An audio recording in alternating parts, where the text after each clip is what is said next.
What is up, ladies and gentlemen, boys and girls? It's a little bit of a delay, so to speak. Not really, for the Zenith ProEU PUBG Mobile Scrims. And this is kind of special. These are more PMCO EU Scrims as a whole, right? Instead of just the EU region, we have teams from, I believe, Germany, Turkey, and CIS. In the mix today, but we'll go through the teams that are playing, and joined with me is the one and only HighlandWolf. Yeah, I'm glad to be back and cast some, what you say will be mostly PMCO team action, and I'm super excited to see what these guys have got in store for us tonight. So as we've seen, the PMCO EU region and even German region, Turkey and CS, they're all being played at roughly the same time.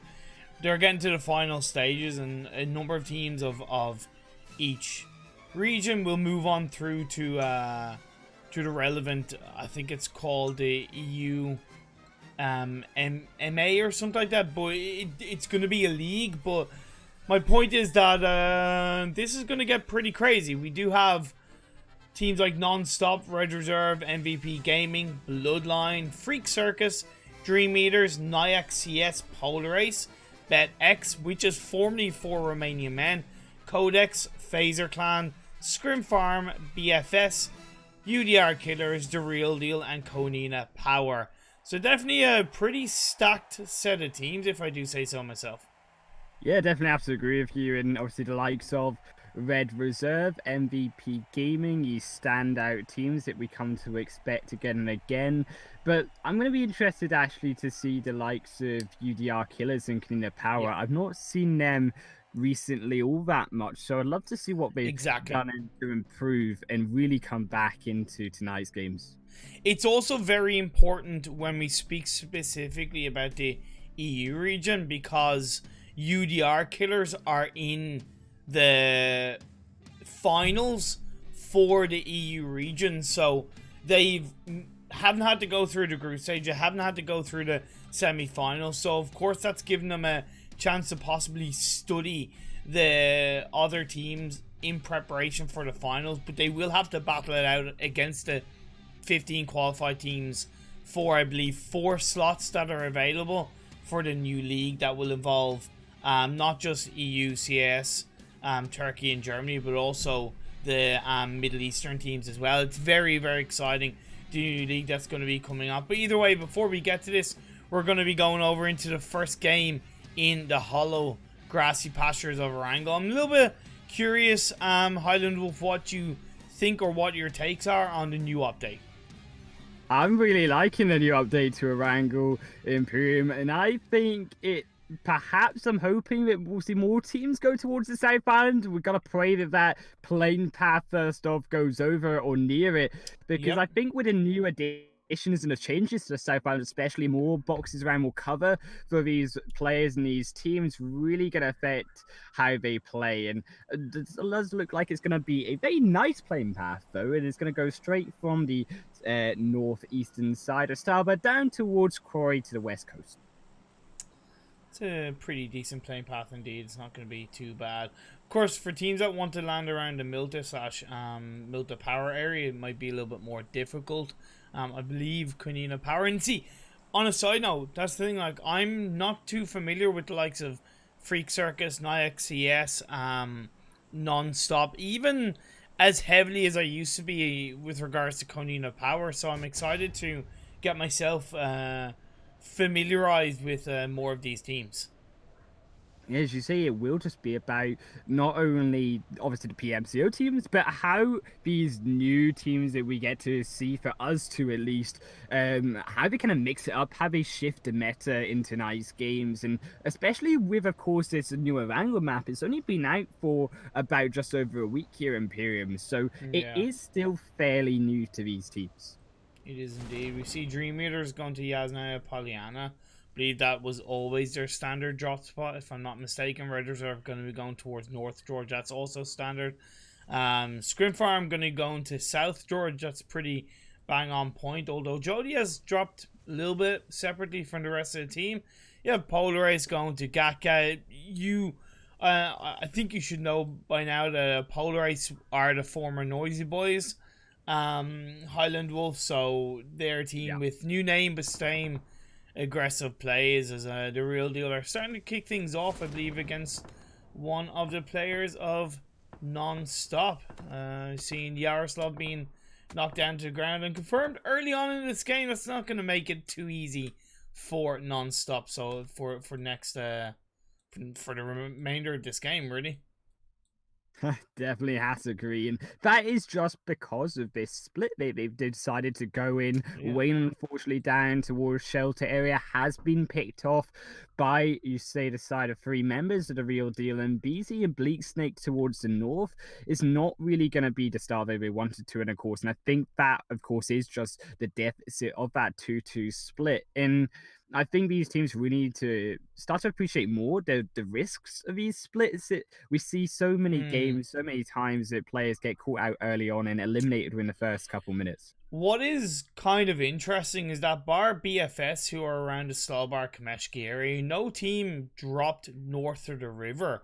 Yeah, okay, you can say Red Reserve in North George, but I don't really count it because it's a big city area. But otherwise, nobody went towards Severny or even Roshawk. Right. So that does, with this phase on circle, leave a huge amount of space to rotate in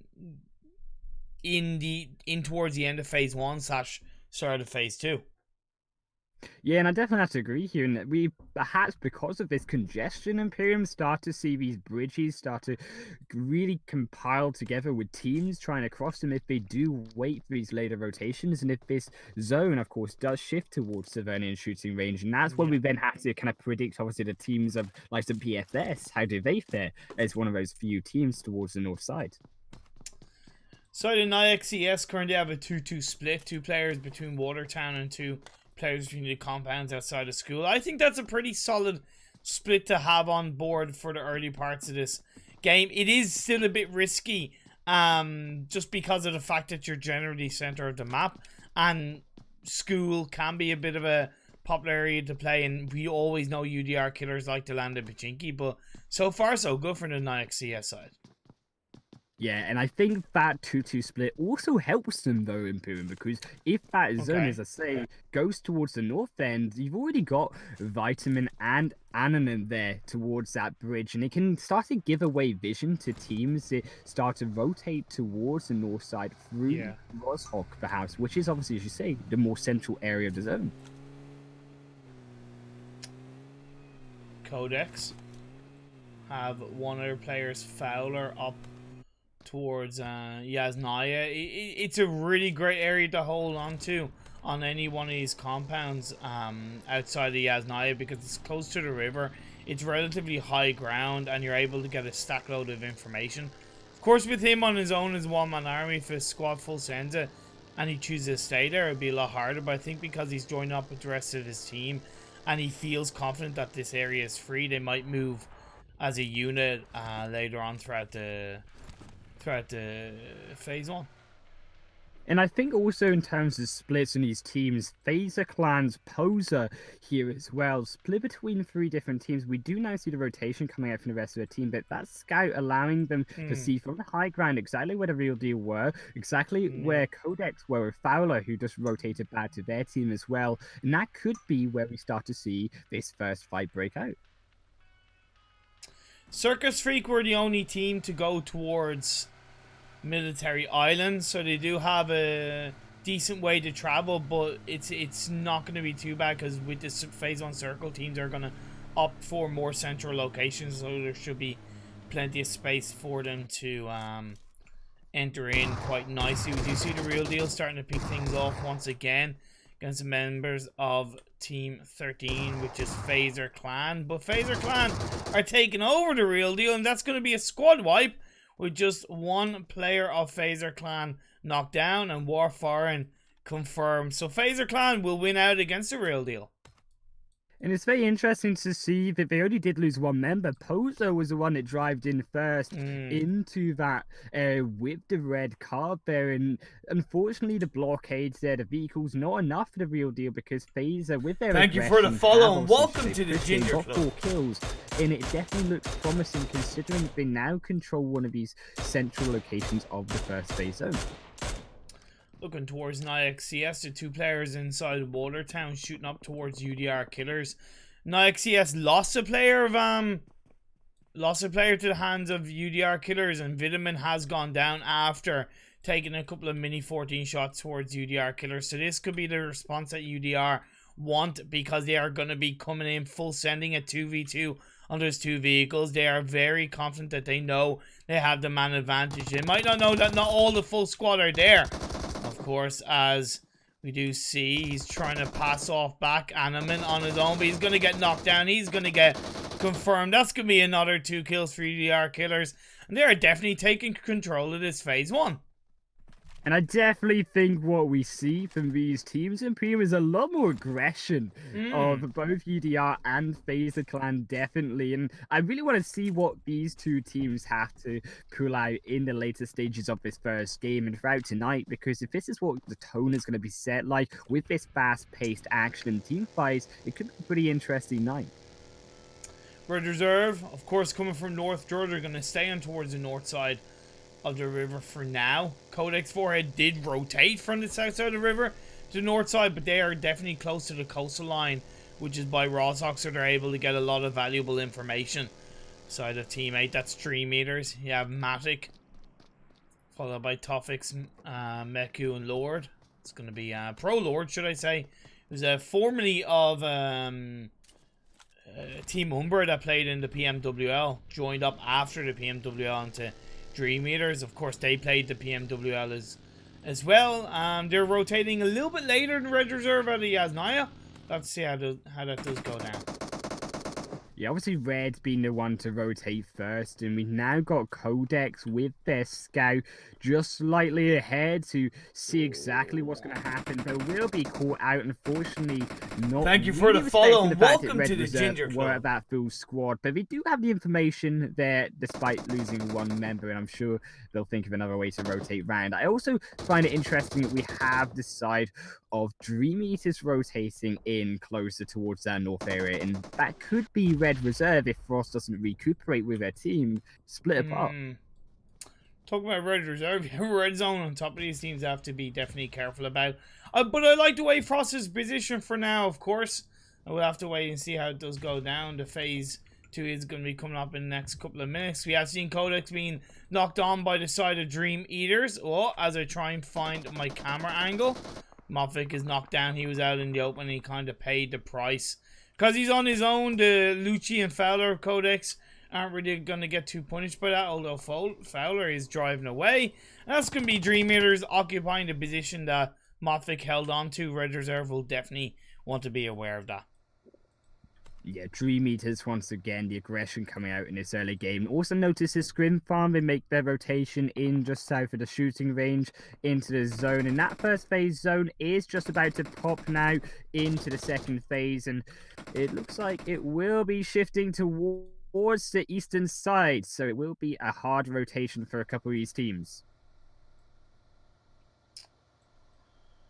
Just having a look here. We have the side of Bet Esports, or BetX, said formerly 4 Romanian men. They had an absolute stonker of a semi-finals run, getting multiple chicken dinners, finishing on top of the standings. But the thing is, are they prepared to do it once again in the finals? Are they going to be ready? Of course, they're using these scrims to get ready. And we saw phase 2 shifting to the east. What do you make of this circle shift, HighlandWolf? Definitely going to be in the favor of both the likes of Non-Stop and also, of course, don't forget BFS still on Stalber.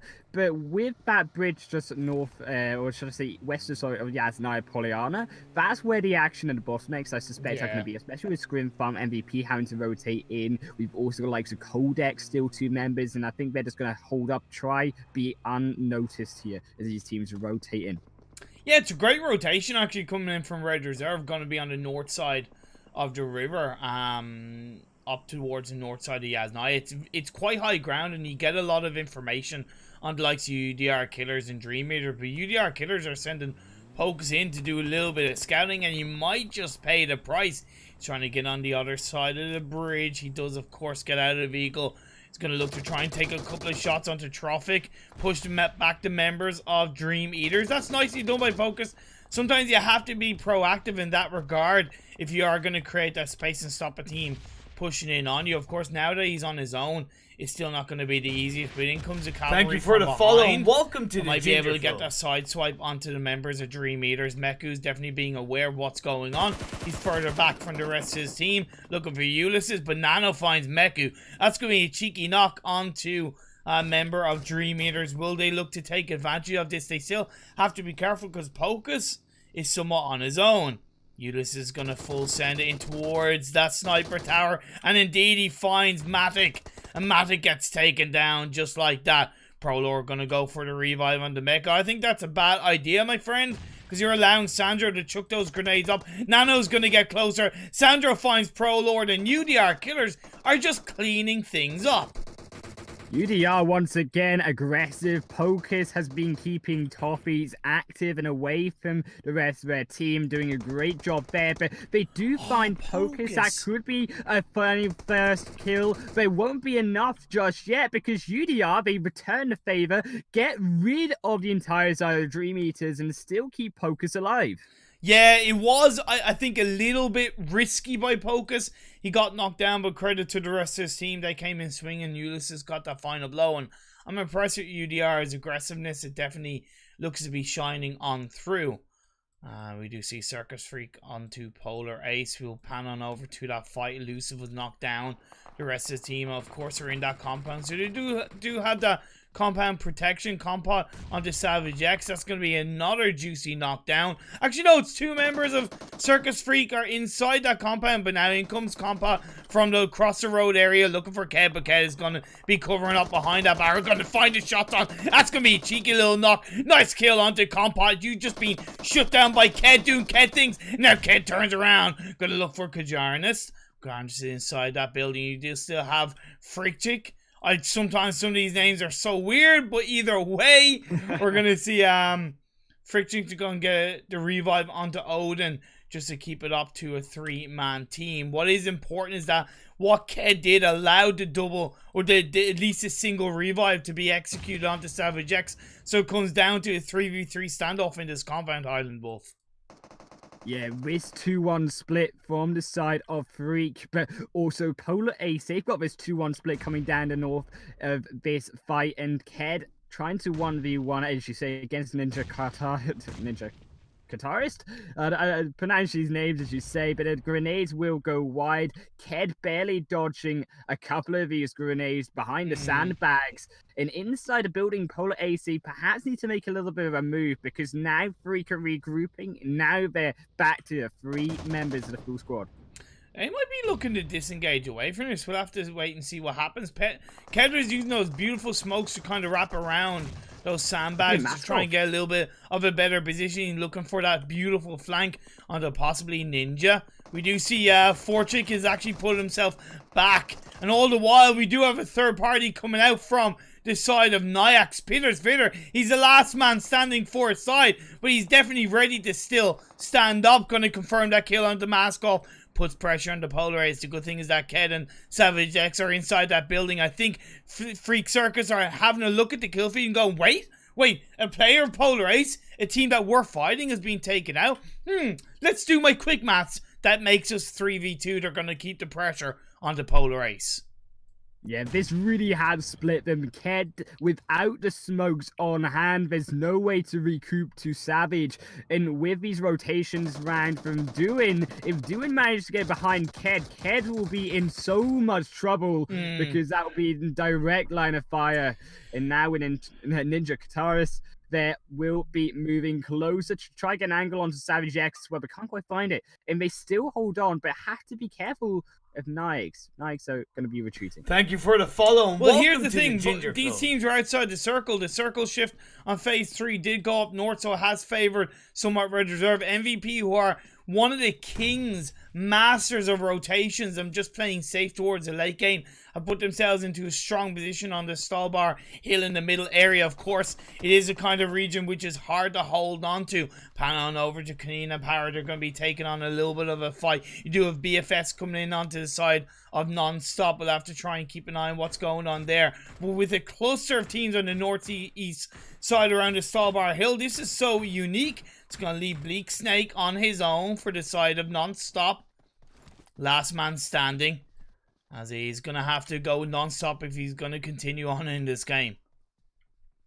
Definitely will do, and this is where the rotation has really favored the likes of BFS in Starbuck currently, because being the top of that mountain, of course, you do have the high ground advantage, and it will just be safety away from these teams that are going to be congesting, trying to climb upside this mountain to the tippity top. But still, Scrim Farm are now going to be fighting on red as they try to make their way closer in. Yeah, so of course the side of Red Reserve are a little bit out in the open, although they do have that split. Possibly Frost can get that revive. No, just too little, too late. A sliver of a second later and it would have been able to have gotten that revive executed. But Scrim Farm are definitely being somewhat aggressive.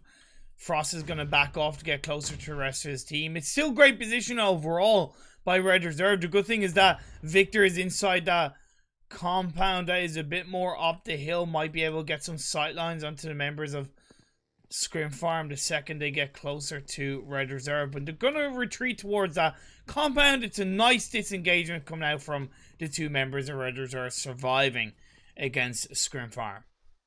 Yeah, on the kill feed, we did see Freak take down Polar Ace. Unfortunately, Naix really doing so much work with Peter's Fighter there. That zone will rotate away from Starbuck Hill. So all these teams have just got up to the top of the hill, make their descent now into Yasnaya, because it's now in favor of Bet and UDR killers.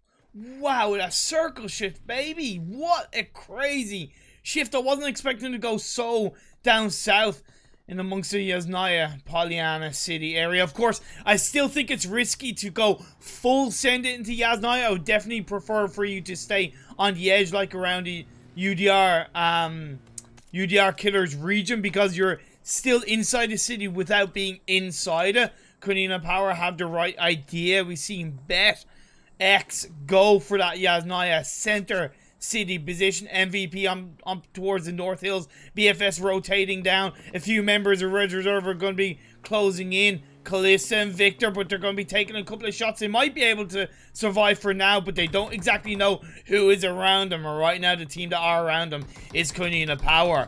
Victor takes the brunt of damage. Kalista is going to get dropped to his knees by Tixie. In comes in Frost. Frost might be able to come in and get the backstab side, but Aster is prepared, and Aster finds Frost. It leaves Red Reserve down to just one player. Victor into the arms of Gonzo. He takes down Gonzo. Victor, the French man, the myth, the legend with a scar. He's got a sliver of health. Now Standing going to go for that pre-fire. He gets a second knockdown onto Tixie. Goes up the stairs, man. Go up the stairs. You have a first aid kit. You don't have time to wait. You have to get into the safety loving arms of the upstairs of that building. What a great 1v2 by Victor. Yeah, and keep also next door neighbors here. BFS fighting onto the front of UDR Killers as well. This 1-for-1 knock did manage to take back onto Skralski there. Now 2 versus 4 situation, and this is just going to be fights left and right. Even these teams have to then go through Bet once they've finished their kills. Oh, I remember the name Kowalski. I genuinely forget where it's come from, but I do know the name Kowalski stands out. Of course, UDR Killers looking to stand out amongst the members of BFS surrounding those two players inside that one building. They do have to be careful because there could be teams coming in from behind, right? There's plenty of teams coming in from the northwest and the north edge of the circle. Nice cheeky knockdown onto Ulysses will stop UDR Killers somewhat dead in their tracks. Sandro is going to go inside that building on the lower ground floor. Nice grenade. Gonna bust Sandro down to half health. But of course, BFS Purple is staying exactly where he needs to be, where he wants to be to try and survive.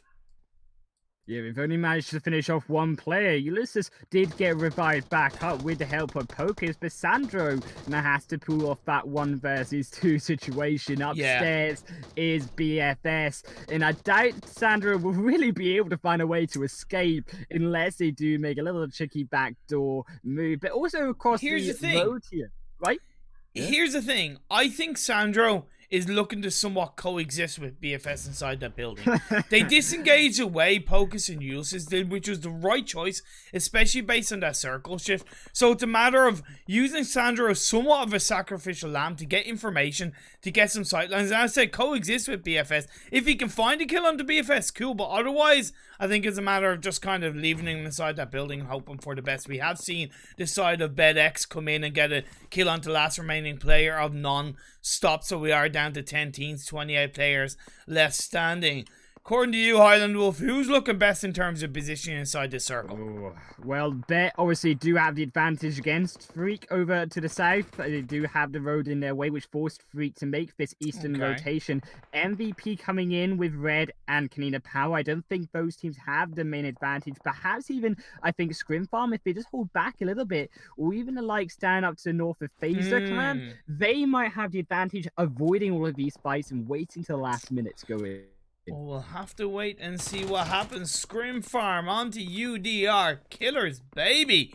Looking strong. Of course, Pecco is knocked, but he should hopefully get revived. No, he's going to get confirmed by Bet X, which is a bit of a feels bad man indeed, but still the 3 players standing for the side of Scrim Farm will be able to do a hefty lot of work. Jaja and Jody, so impressive, along with Linu being a core staple of the Scrim Farm side for the last couple of months and helped guide him through a successful PMCO run so far. Kanina Power onto Phaser Clan. We're going to see more players getting dropped. Phaser Clan is still staying inside this game. BFS have 1 player left standing. The blue zone is going to be closing in. Next Minana has shifted up north in the favor of BFS. Kanina Power and Red Reserve in the center of the circle. Unfortunately, we see Phaser Clan fall down to MVP's hands, and that will be BFS bats with that advantage to the north side. But UDR have done so much work continuing with these knocks. Yeah, well, their positioning kind of went against them in the previous circle shift, which is a bit of a phase. But now Sandro comes in to do what he can do against the members of BFS. Of course, you have Surety out on the side part. You do have the 2 members of BFS inside that building. Scrim Farmer looking to come in and get a little bit of a third party onto members of BFS. Maybe even take down UDR killers at the same time. They have to be careful as they hug on towards the sightlines of that wall. Willanu sending herself in towards the edge of the building, cooking up a grenade up the stairs. Will it connect onto purple and turn him not purple but black and blue? Not quite. Ferdy does get knocked down. He was coming in from the outskirts, from the open field. He was bound to be taken down. It was risk, but bam onto Ferdy to take that kill away from UDR killers. UDR killers will not mind too much. Sandro finds Lanu, takes down Lanu. Jaja clasps back to get onto Focus in amongst the smokes. It's going to be 2v2v2 inside that building. Areas a circle on phase shift. Shifts inside this building. You couldn't ask for a better circle shift for any teams that survives this house breach. But in comes Scrim Farm. In comes out Scrim Farm. They get taken out by UDR killers. Ulysses popping up. Yeah, it does look like UDR and BFS collaborating there to take down their common enemy, Freak Volketechnik. There will be trying to find perhaps a little bit of an angle and some action in there as well. But keep an eye on Ben on the other side. They still have some strong positioning here as well. Victor as well, still alive. So we've got a couple of 1 single solo players here in this final couple of scrims. Yeah, we really do, to be fair, HighlandWolf. You picked that off very effectively. You've got 4 one-man teams. Yeah, still 7 teams left, and that will affect, obviously, the points, and these teams do not want to finish down in the 7th position, with still so many players alive. 14 make that 13 as MVP lose 1, driving in. Hey, look, only losing 1 in on that push, although the other is going to get knocked down.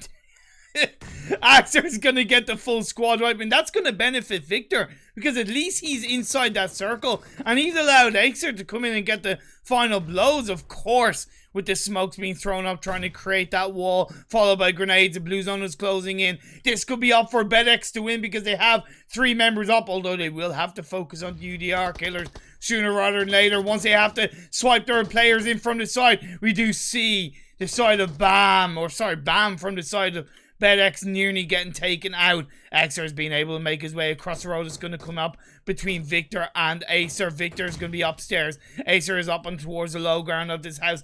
The circle has shifted in the favor of the building that Victor is in, if I'm not mistaken. The two brown houses here, they're inside the circle. Well, Victor's gonna be happy just trying to survive. Bet we had an equal advantage to UDR. Wow. Man advantage here, but they do lose 2 knocked up. Only Bam alive, and Victor and Axer, whoever wins this 1v1 has such an advantage. Wow, that double kill by UDR. Pocus absolutely on top of their game right now. They've also been able to take down the last remaining player, Circus Freak. Thank but you now for they the are follow. going to come in, going to confirm the knock and the kill, and nearly the squad wipe onto BFS. Make that a squad wipe. The blue zone's closing. Pocus might lose his life for the purpose, but it's going to help as it's down to these 4 teams. You have the side of BetX, you have Kunina Power, Red Reserve, and UDR Killers. Victor finds Bam. Victor's gonna come in, be the one-man army. Axer is gonna find Ulysses. 3 teams, that's 3 players. It's a 1v1v1 in amongst these houses. I think Axer's gonna look for Sandro. Sandro's gonna be wrapping around the side just about as he tries to crawl in the window. And Victor, once again, the one-man wrecking machine. Only 4 kills, but how the hell does he do it? Bet didn't finish off Red Reserve. Kanina Power didn't finish off Red Reserve. And Victor from the balcony says goodbye, Axer, and takes the first chicken dinner of the night. Like, I know it kind of could have been any one of 4 teams or 5 teams game, but when you have UDR Killers with 3 up, you have, you know, BetX with 3 players up, you kind of presume it's going to be one of their games because, you know, man advantage. Okay, UDR Killers really punished BetX by taking down 2 of their players and leaving Bam on his own, but man, UDR Killers, I think they kind of missed the beat not confirming and taking out Acer of Kunina Power. Yeah, and I think UDR definitely did well, though, to secure themselves still 3rd position, considering that they had to fight off BFS, considering they had to fight off the side of Scrim Farm down in 8th place. So they had to fight off a number of these teams just to make their way inside to the top 3. So still very well done to make that 2-man survival into the final top 3, as I say. Yeah, also Kunina Power doing a great job to finish in 2nd place. Acer getting 6 kills for their side. Only started as a 3-man team as well, I might add. UDR Killers. The amount of kills they got though, 8 and 5, 13, 14, 15 kills for UDR Killers. Okay, they didn't win, but when you look at that from a, you know, a competitive standpoint, as we like to do, that was definitely a very well worthwhile game for them. BetX coming in 4th place with 5 kills. You had BFS in 5th with 6-7 kills. That was a great game by BFS. Freak Circus in 6th place getting 4 kills. MVP in 7th with 1 kill. You had Scrim Farm in 8th with 2 kills. You had Codex in 9th place with 0 kills. You had Phaser Clan in 10th place with 4 kills. You had Nonstop in 10th with 4 kills. You had NS, which is okay, so it was Nonstop in 11th. Sorry, it was Scrim Farm, Codex, Phaser Clan, Nonstop. You had Naix in 12th place with 1 kill. You had Polar Ace in 13th with 1 kill. You had Dream Eaters in 14th with 1 kill. And you had The Real Deal in 15th with 2 kills. And just to kind of touch back up upon UDR Killers, they look so aggressive. Oh, they definitely did. And I'm really surprised in terms of aggression that Polar Ace weren't as aggressive as what we wanted to see in their team fight. So what was it, semi-finals? They had the top MVP fragger with something like 50 kills plus Imperium. So really weird to only see them with 1 kill, just getting kind of third party there by Naix earlier in the game. Yeah, Indeed, indeed. Okay, so on that note, we are going to go for a bit of a break for you guys. But we'll be back for Game 2 in just a few short minutes, so don't go away. More PMCO Scrim action to come.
just sail on.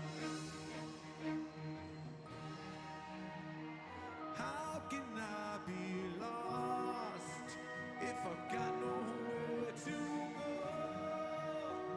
Search for seas of gold. How come it's got so cold?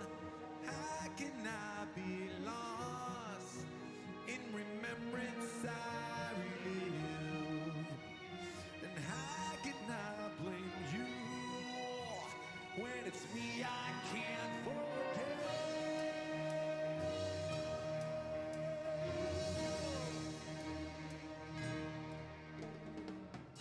These days drift on inside a fog. It's thick and suffocating. He's sinking a life outside its hell, inside intoxicating. He's run aground like his life. Water much too shallow. Slipping fast down with the ship. Fading in the shadows now. Hey, chaos. Oh, hey, all gone. Away. They gone.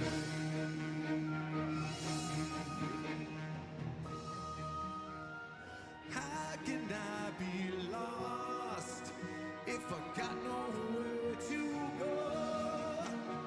Search for seas of gold. How come it's got so cold?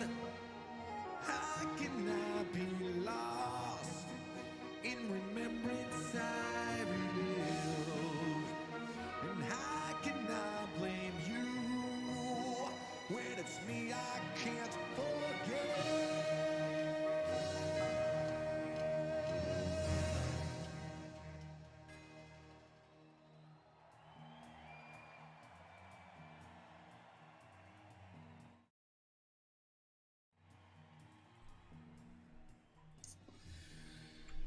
We are back, ladies and gentlemen. I told you it wouldn't be too long. We're back for game 2 of the Zenith ProEU PUBG Mobile PMCO Scrims, featuring some of the best teams in Europe.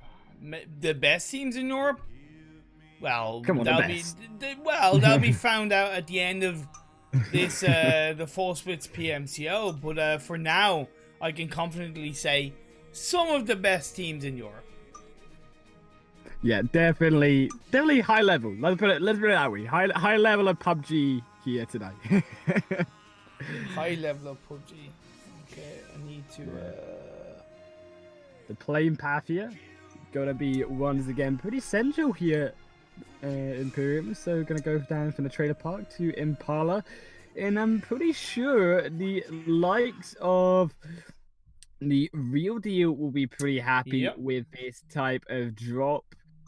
Obviously, considering, oh, sorry, should I say Red Reserve? Sorry, will be happy with this type of drop, considering you like to go to the East Coast. But the real deal, especially, gonna perhaps be one of these teams that drop towards also north of Picardo Hill, just to the west of Happy End, like they usually like to do. Instead, gonna be opting to perhaps go for an El Pozo drop this time out. Wow, that's a few teams going towards ruins. What the hell? Okay, this is interesting. BFS and non-stop. That's different. Thank you for the follow and welcome to the Ginger Club. Yeah, it's different. Like, I kind of get it, but it's definitely different. I think it's about as secluded as you get, right? Scrim Farm are going for Picado, and I think I need a Power are going for there as well. So we could have a battle in Picado between these two teams, which is definitely interesting. You also have actually Bloodline are playing in this. Bloodline? Okay, Bloodline are playing. Okay, I didn't know. I didn't know Bloodline were playing. Oh, that was my mistake. I think they missed game 1, but Bloodline are indeed playing. But yeah, we do see a little bit of action going on. Phase 1 circle. That's a nice Phase 1 circle, if I do say so myself, HighlandWolf. That is pretty good. In considering it, Bloodline as standard going to be dropping down to Picado Hill. With this 2-2 split, especially they like to do, going to be interesting how you face up though against Phaser Clan. That's an opponent that they're not quite used to. So we do see them trying to do this 1-1 split inside of inside of the power grid here, should I say, with All In on one side and we've got Orlando Zoo on the other. Grenade being cooked up by All In. I'm looking to try and connect to Posen, not quite. They're trading it for now. You also have is that Phaser? Ivaneshka. There you go. Ivaneshka. There you go. That's how Ivaneshka. Looking for Orlando Zoo, a Bloodline. I don't know if that's a new player of Bloodline, or if that's a or if that's a name change of somebody from Bloodline. But definitely, I'll have to ask and find out about that. What's good is that War Foreign from Phaser Clan could wrap in from the side and get the shots on towards Orlando Zoo, which will really help their cause. Well, if they do obviously take down Orlando Zoo, it opens up pretty much the entire power grid to then kind of flank round against All In and take them out as well. So really this is pivotal for Orlando Zoo to stay alive by now and try find a recoup back towards All In, especially considering they do look to be retreating with All In now trying to cover fire for Orlando.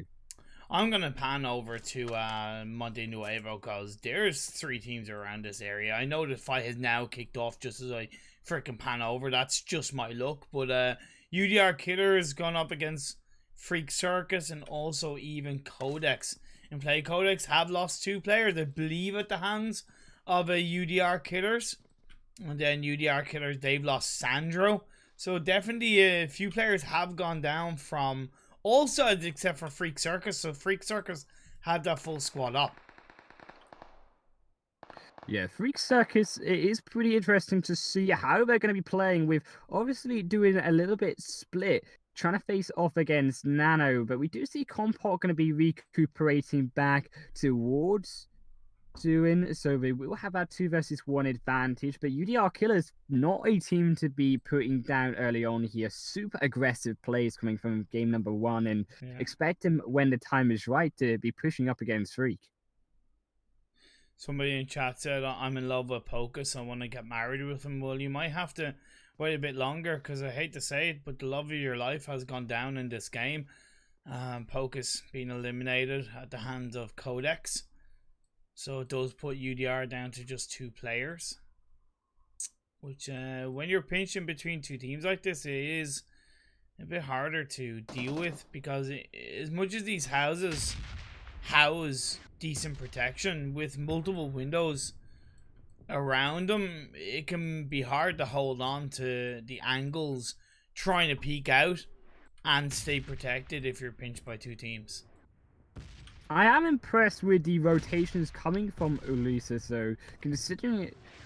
We do have Ninja Katana blah blah blah. I'm just gonna call him Ninja. Let's call him Ninja. Yeah, let's tonight. just call That's a way better name. Thank you Ninja, for the follow and welcome they to the did Ginger try Club. flank around to eliminate them, but as a save back, Combo coming in, a grenade into Nano, and that's gonna make it a 1 versus 1 situation. Ulysses gets a knock up here, but can do it, and Compot gets back. So Ulysses back. Oh, Ulysses! Oh, baby! Talk about holding. Thank on you for the dear follow and welcome life, to the Ginger my Club. lord. Much needed first aid kit being utilized now. Ninja is gonna go in on his own. He's gonna get that grenade. He was actually combat with the grenade that took down Ulysses. That's gonna be the end of UDR Killers. No need for Ninja to go in on his own to try and take down the last remaining player, UDR Killers, and it was a good effort, but what was initially a fantastic grenade by Freak Circus allowed for that squad out to come through. Nicely done by them. Yeah, definitely Freak. They, with the rotations, have to commend them. But around the rest of this map, Picado looking pretty dangerous for a couple of these teams. Considering it Canina Power, they're up against Scrim Farm. This 1-2 split with AXA there, just slightly ahead. We also have another team as well, Team 19. I don't know. It's clearly time to shine. I don't know if the list was updated to include I'll have to see if the list was updated, so to speak. No, it wasn't actually updated, but they've allowed Time to Shine to come into this lobby anyway. Hey, look, the more the merrier, so to speak. More teams, more kills, so it's and more action, and you know, more bloodbath and more casting for us to pull out. But yeah, 2 teams in around this Picado Thank you area, for the follow, and we welcome see, to the Scrim Ginger Farm Club. taking control. Gonzo's been taken out. Axer has been knocked down, and it leaves just one member of Kunin the Power on his own. Yeah, unfortunate considering that Axa did have the high ground advantage, but Lanao from the range and Jody from the other side was able to help pin them down. And Tixie, I think, is now time to retreat. Let Axa fall down, which they will do to Jody. But also keep in mind, if this zone does shift around Picado Hill, they might have to then fight a little bit north towards MVP, who do look to be setting himself up in a good position. In Bloodline, their scout might just be killed off here as Lolandazu walking straight into all of them. Gets Tika down. Nice. Finishes That's a off nice little Tika. kill. Nice little kill onto MVP. Pan on over to see what he can do on towards the high ground of as Akashi and Danny do what they can to respond. And then the rest of the cavalry of Bloodline might be coming in, but Orlando Zoo is going to stay very, very safe, trying to play around up in from behind. Danny comes in. Nice little kill, nice little knock, nice little kill, and a confirmation onto Bloodline, leaving them with just 2 players left, which is Kapahala and Nurofen. But the thing is that they're out in the open, and they just didn't get close enough that they could really make a difference for Orlando Zoo. Right, they couldn't distract Danny, so Danny was able to really from the back end take down Orlando Zoo. And I think also it is going to be about these rotations for these teams with this zone. Thank you for the in. follow, We do and have obviously welcome to the trail Ginger still Club. over to Ruins here. We do have obviously Non-Stop and BFS still fighting out. Looks like they're finally getting these kills into this phase 1 zone. During the blue phase 1, it's only going to hurt both teams, but either way, this fight continues to rage on. Bleak Snake is on his own in that building. Of course, he does still have a couple of players from his team around him. That's going to be good. He just has to try and suppress the members of BFS, distract them somewhat while the rest of his team does try to find angles to take out Purple. Purple has just one other player around him. That's going to be Biba? Biba, yeah, Biba. Biba and Purple are Look going at to be Bleak 2 Snake players that are though. standing He's for up BFS. above. Oh, but Purple finds Bleak Snake. Purple gets the kill, and it becomes an even 2v2. Nicely done by Purple. Maybe that was a bit of a risk for Bleak Snake that didn't get rewarded. Now the 2 players are going to get closer. Purple is playing on the roof side. Going to be coming up the stairs. Why are you going up the stairs on your own? Of course, it has paid off. I can't help but feel that that was definitely a bit of a risk for Yaroslav. It does work out in the end. It does put down BFS with just 1 player left standing. Biba behind the broken vehicles. Again, the blue zone of phase 1, well, phase 2 blue zone is definitely starting to chunk a little bit more. We did see the circle shifting over to the west, so it's going to put a bit more pressure on the teams on the east. Well, look at the collision of all these teams. Really, Best Hex now right in the center, 2 of them against the squad of Polar Race. And we wanted Polar Race to get some more kills, so can they do it over on the outskirts of Los Leones? Mask off. Savage X and Elusive getting 2 knocks. One of them being confirmed into kill from Bed X, so it does leave Bam, I believe. Yeah, Rana's there, but Rana's further away. I don't know where exactly Rana is. Rana is definitely far away from WWS, and in my opinion, or from Bam. If I was Rana, I would in no way go near Bam. Just let him try and survive on his own. Yeah, if he gets 1 knock up, if he gets 1 kill, great, you take down one of the members of Polar Race, but very difficult considering how open it is to finish him off, the entire squad of Polar Race, considering they also do control the high ground on this hill. And notice also in the high ground, just south of Picado Hill, time to shine. They look like they've got a strong position just outside of Picado Hill. Have division of teams moving in around the eastern side of this zone, so they do look strong coming into this second phase. Codex down to their last player. One of them was taken down by Freak Circus. So now it becomes a 1v4 as Fowler tries to foul his way in. He's going to get pushed by both angles. That's going to be the end of him.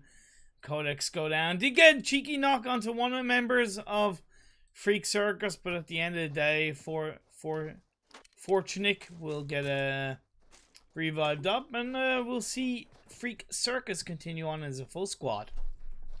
Definitely see what we can do, considering they do actually have a massive amount of the zone here in Imperium for themselves, and if this does continue to shift west, they are going to be looking very comfortable, but equally have to watch of all these teams if they do start to come in to rotate. It will be looking like the side of Dream Eater is going to be up against Naix CS on the eastern side though. Yeah, Dream Eaters have a reputation of being particularly solid in Miramar. From the last split to the PMWL, they've proven to be able to treat Miramar with respect, be dynamic on a rotation while still balancing out that level of aggression. You see Toffees on his own was able to get knocked down to one of the members of Naix, but that player did get revived up, and Prolor from behind getting that covering angle and decided to knock down Vitamin. And that's going to be a second knockdown onto Jackie. Great play by ProLord supporting Toffees and getting that nicey juicy blanket play. And then on the other side, we have Peter Fitter taking a load of hurt by the other two members of Dream Eaters. Like I said, the positioning and the dynamic play from Dream Eaters is so good. Yeah, I love the fact the way they pincered the side of Naix, and especially considering the Pitters Vita, they did manage to get that third party flank in game number 1. They can't pull it off at all in game number 2 here to try support their teammates who have now gone down. But look at even Meku now rotating around, but if Mata goes down, putting them down just to 1 member versus 3 of Naix, they could rotate and then take down Meku. I feel like Naix are kind of pinched where they are. It would be huge risk for them to in any way try to move out of this little shack area even in vehicles.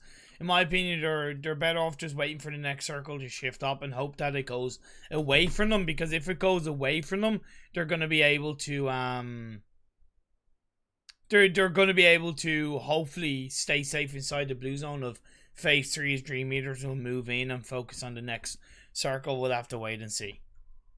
Yeah, in that zone, unfortunately, thank you for the follow and welcome to the Ginger of these two teams, and that means that the hurt is still going to keep on coming. As now ProLord looks to rotate round towards Matic, and I love this triangular. Thank you for the follow and welcome to the Ginger Club. Dream Eaters right now, 3-1 in the bag. Meku just making sure they cannot escape. As ProLord now going in, and it looks like this is the hard engage that they're going for now.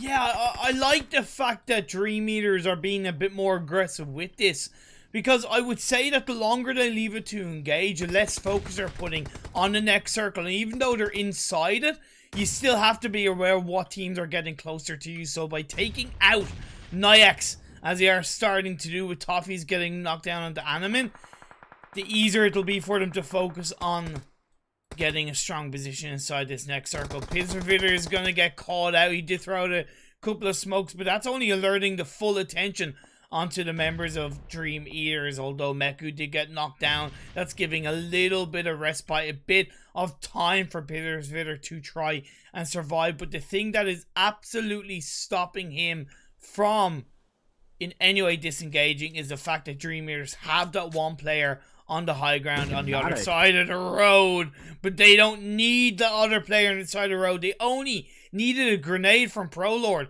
and down goes Naix. Yeah, I love that rotation game. Was an absolute class of a rotation. on lessons on how to move around a Miramar map, and Dreamy that's really putting out an A-grade performance. And I think now as his zone continues to shift around Picardo and to the outskirts around it, MVP also, keep in mind, looking very confident, controlling. Thank you the for the Picardo follow, kill, and welcome I to the think Ginger Club. I would be a little bit nervous for Scrim Farm, considering they are sat inside Picardo, and they could be oppressed by a number of teams if they all decide to go in if a zone rotates around that compound. True, but then again, I would be more worried if it goes away from them, because disengaging away from Picardo in pretty much any direction bar possibly north is incredibly difficult. So they need to be a bit more proactive on how they prepare for this next circle shift. Although they could still be inside the circle, we'll have to wait and see. The real deal, have a nice strong position on the western side of the map. Freak Circus are behind them, and this warehouse and these buildings that they're heading towards or scouting around is incredibly valuable depending on the next circle shift, because it's going to be real nice real estate surrounded by some open area that a team will be able to get great focus onto. Yeah, we do see Dreamy as they move down south. They don't quite go towards Time to Shine. Unfortunately, we don't get to see that fight just happen yet. But Sheriff, they have noticed this rotation coming out of them. So I like that Time to Shine have sent a scout over there for vision to understand what Dreaminess are going to be doing, especially considering that this zone is just about to shift. And also keep an eye on the northwest. Non-stop make their rotation past Bloodline. Yeah, we'll have to wait and see how that does pan out. But the circle shifts towards Picado Scrim Farm.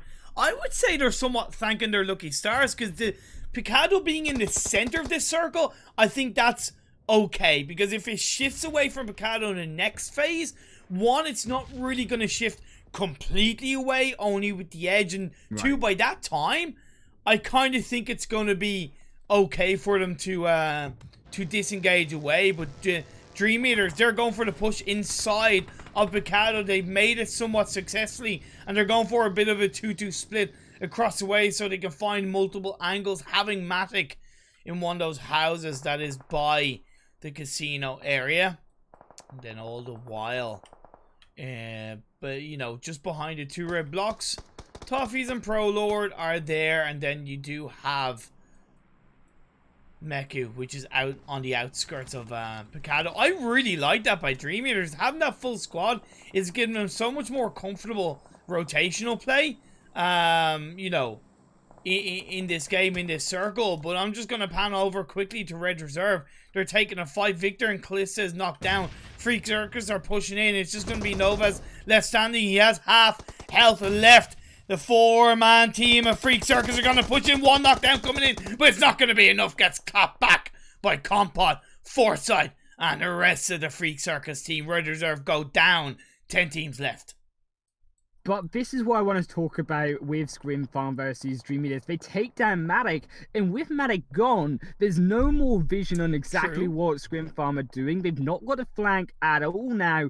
And with Meku just behind Toffees and Prolord, they're realistically just a 2-1 split in no real flank rotation and aggressive moves. And I think they now have to rely different teams to come in to try to take control over Scrim Farm before we can now make a move of their own. Yeah, and we even saw Sheriff of Time to Shine get the kill onto Meku, a Dream Eater. So now it is just 2 players left for Dream Eaters, and that was always going to be the risk, you know, split moving or split positioning inside a city like Picado. But I still don't disagree with it, because I think it did give them a decent bit of valuable information. But as the next circle does indeed center up towards Picado, I cannot believe this. This is a Picado finish in Miramar. We don't see city finishes in Miramar. But now, as all the teams are going to look to scramble to make their way inside the circle from their outskirts, there is still a couple of buildings in play on the south side of, or sorry, the southeast side of Picado that could be very valuable for Time to Shine. We do a Scrim Farm being put under pressure by the side of Non-Stop. That's been a nice cheeky kill for BZ, the last remaining entity for that side. Time to Shine also going down that hill, but they're going to get stopped with Sheriff's vehicle being blown up Polar Ace have been able to get in towards the apartment blocks with the garage beside them. It's going to be time to shine on Polar Ace in that one small area inside the circle of Picado. Scrim Farm still has 3 players up. The Real then have been able to make their way in to Picado City area. This is all kicking off. Compa of Freak Circus has been taken out by Savage X. Nice play by Polar Ace. Although Maskoff is going to get returned. He was on the outskirts. That's okay, because Polar Ace still have 3 players up. BetX ran on the 4th site. That's going to be Freak Circus being put under a lot of pressure. As now Odin, along with Ninja, are going to be keeping themselves alive. Are they going to go in for the full wipe, the full push onto BetX, or are BetX going to survive? It is just Rana on his own. Well, Rana is like hitting there's so many targets here and really put the pressure away from Freak, because that double grenade onto the 4-man squad, now 2 of Freak, really forced them closer into the fight, and they can't really aggress Bet from both sides. Now Freak inside, and look at the color in this map as all of these players jumping into Picado. Still 9 teams here, 23 players in phase 5. Oh, all the colors of the rainbow, and who's gonna find a pot of gold at the end of it? We'll have to wait and see. Scrim Farmer playing that one big apartment block. That's 2 players with Pecco inside the blue building across the road. The circle does center up inside Picado. And when I say inside Picado, I mean deep inside Picado. And that's benefited one of the members of Freak Circus. Time to shine. Have Sheriff knocked down along with Will, but I believe Will get revived up. You have Dream Eaters, should hopefully be able to stay inside the circle on the northern side, along with Ked of Polar Ace doing what they can to eliminate their targets, as we do see the Real Deal still inside this game. This is so crazy. Yeah, we do obviously have to give a little bit of an advantage, I think, to north side of MVP. They are only having, obviously, BZ to fight off inside the casino. The Real Deal, they can try flank around them as well, if they have to watch out on Dreamy as well. Another team that now have a little bit more positioning inside this zone, and I think the teams that are further away from the fight just to begin with, while we still got 9 teams in play, will have the advantage towards the end of the game. If Ninja can join up with Odin, that would be such a powerful pairing for this game, because they do hold pretty much the center of the circle. Lucis sends himself forward, a bit of a risk, but it is working out for now. WWS of BetX does indeed get knocked down. Swave knocking down Elusive. Scrim Farm looking for the members of Polar Ace. Ked is going to get... Sorry, not Ked is going to get dropped. Savage X gets dropped. Ked is on his own, but he's going to be down by the side of this minivan, holding on for dear life, pulling off a first aid kit to try and get closer to his teammate Elusive. Maybe a couple of smokes, a grenade might get cooked up. Will Ninja be able to find the shots onto Time to Shine, who are pushing in across the road onto towards the side of the wall? We do see Will from Time to Shine being taken out by Dream Eaters. That's not going to help their cause.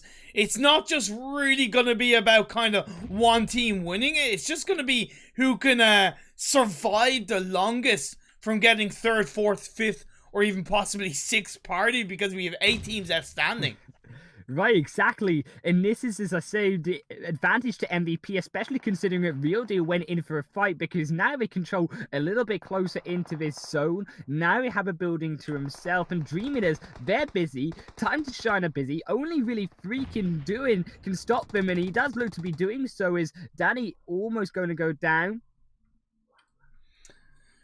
We'll see Will getting a great knockdown onto Pro Lord, so it's going to leave Toffees on his own. Nicely done by Time to Shine, especially off the back of the fact that he did get knocked down by Dream Eaters. Pro Lord goes down, Hackshot goes down at the hands of Jaja, but of course the Real Deal do have that full squad or the 3 remaining players, if they can get that revive. Smoke's being thrown out by MVP. They make their way across from the red apartment blocks. Behind the vehicle they go, looking for the members of the real deal, while the blue zone closes in on phase 7. And phase 8 is going to be showing its ugly head. It does center up across all these teams with so many bodies around this area. Can't really see exactly where it's going to catch you on the busy. That's going to be the end of non-stop. Great job with 7 teams still left in the game, 16 players up. Ked was able to get the lovely juicy revive onto Elusive, so the side of Polar still have 2 players up. Scrim Farm still have 3 of their players up and towards a big giant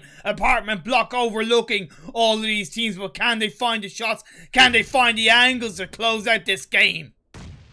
If this zone comes together towards Scrim Farm, they have such an advantage. It is just whether it's phase 8 now goes towards the real deal or not. But Scrim Farm, they jump down. Jody goes down. The grenades flying high, but Jar Jar not going to go down as well. And Ked now has to be surely the one along with Elusive on the other side for Scrim Farm to stay down. Oh, Jar Jar and Pecco going to be pushing in. They nearly find Ked in inside that little shack of a building, but Sprays find him. He's going to get compounded. The real deal have that full squad available. Still 6 teams. Pecco onto Ked to confirm that kill. Wiseau get a couple of points in your favor. Elusive's going to be fighting in amongst the blue zone. He's going to go down. 5 teams left standing. This is an absolute monster truck mania of a game. The real deal have that full squad still, and Jaja is surviving by the skin of his teeth. Time to shine sitting pretty inside that big giant casino building as 2-man team with Toffees on top of the roof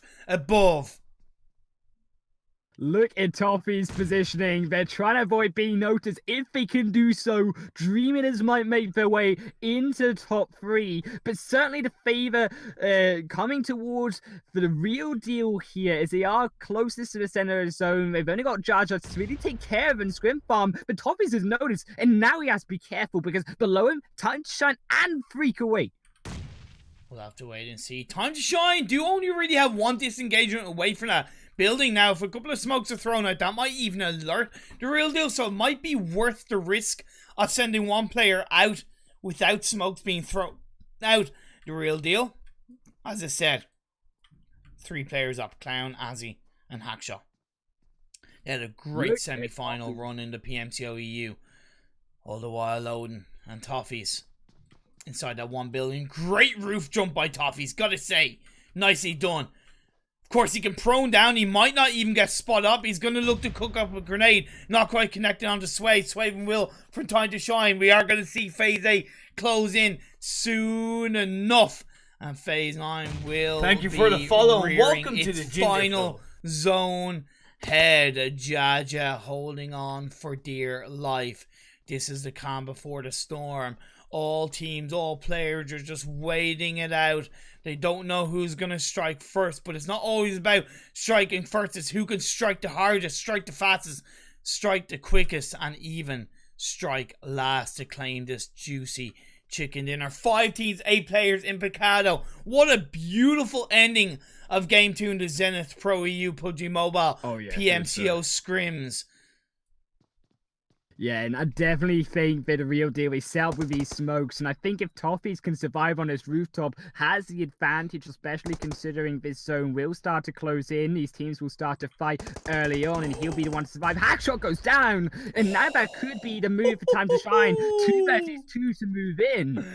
9 seconds until the last circle starts closing in, and that's not helping the real deal's cause, although with Azzy and Clown still standing, the smoke being thrown up by Jaja. Now it's going to close in. It's going to become a cluster of teams compounding around the water tower out in the open. Will doing what he can. Gets a kill onto Jaja, but he's going to go down in the process. Eden is going to be left on his own. The real deal trying to hold on. Freak gets the win. Freak Circuit's the last player alive to close out the chicken dinner. No, I was wrong. It was Time to Shine. I thought Swave had gone down, but because Will had been on that front line, he created a distraction. Swave healed up, and I really thought it came down to Freak Circus, but I was wrong. And what a way to close out this game.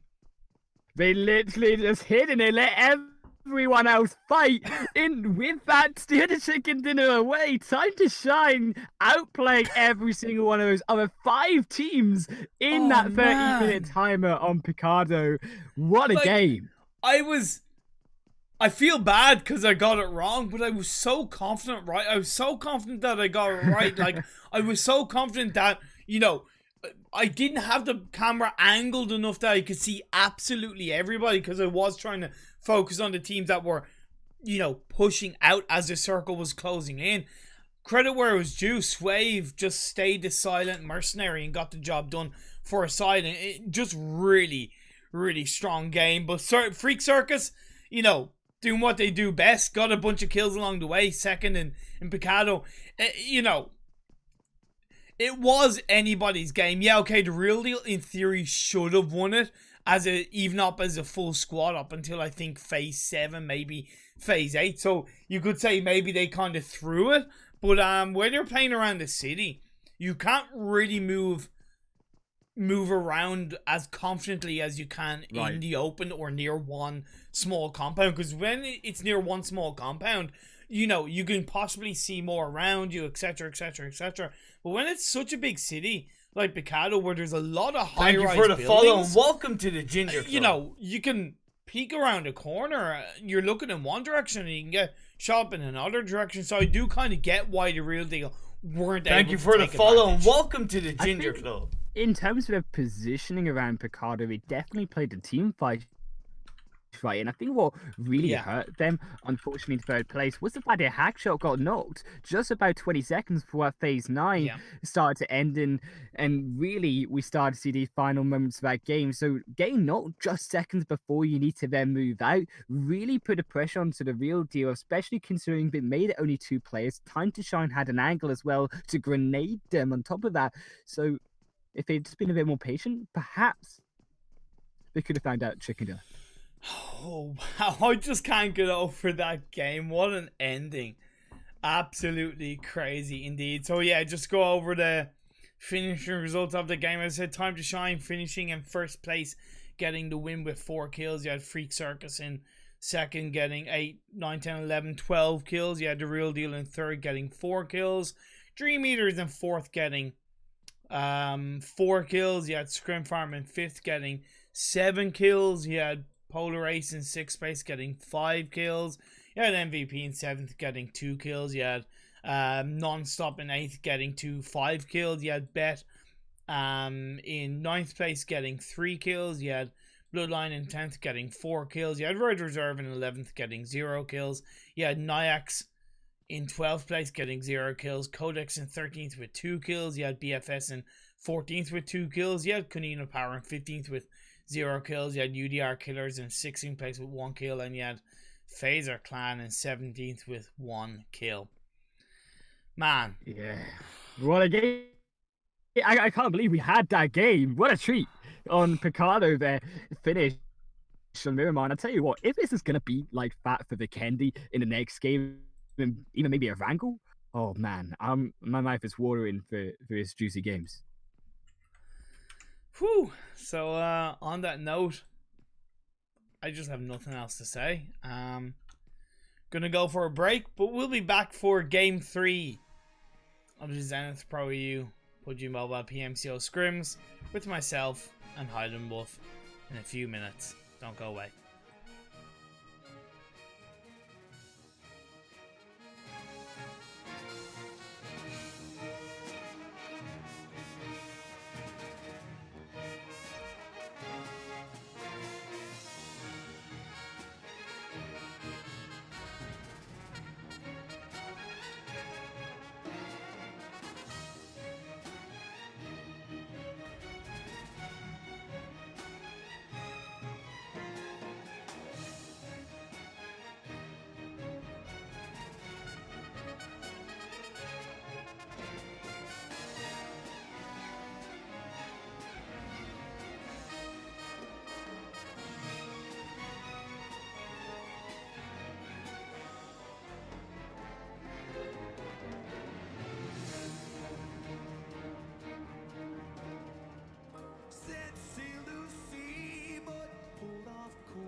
die if I let go. Love is control. Die if I let go.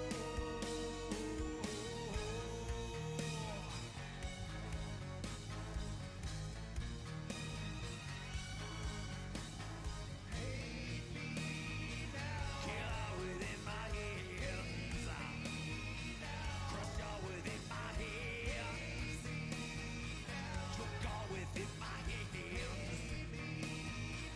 Kill all within my hands again.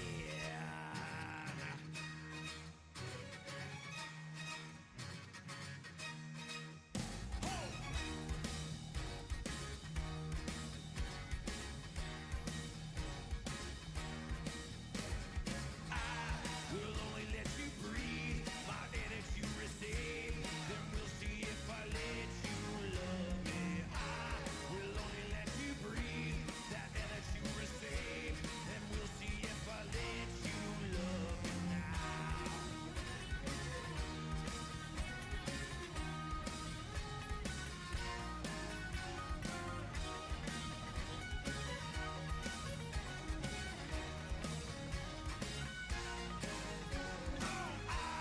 We'll only let you breathe. My energy receive. Then we'll see if I let you love me. We'll only let you breathe. That energy receive. Then we'll see if I let you love me. We are back for game 3 here in the ProEU PUBG Mobile PMCO Scrims, and as you did say before the break, HighlandWolf, we are going to Vikendi, baby. Oh yeah, it's getting winter, although we're still in autumn, so a little bit early, but we're still gonna see some cold action. And this is where it could all really change, I think. Obviously, Vikendi, just a complete unknown, all about where this playing path goes, where this zone goes, even if we're gonna have to see some marathon sprints out of this team or not. So as we get into this game, it's a very central playing path overall, going from the east to the west. It's going to be relatively easy for Red Reserve to get to Hot Springs Cantor, all good in the hood. Polar Ace will get to Zavava, relatively easy. Might stop around the coal mine area first. We'll have to wait and see. But I think this is a clean playing trajectory considering what we've seen in the past. Yeah, especially going to be good for, of course, again, the likes of the Real Deal. For many men now, obviously, Betex here, going to be around Hobart on the castle area.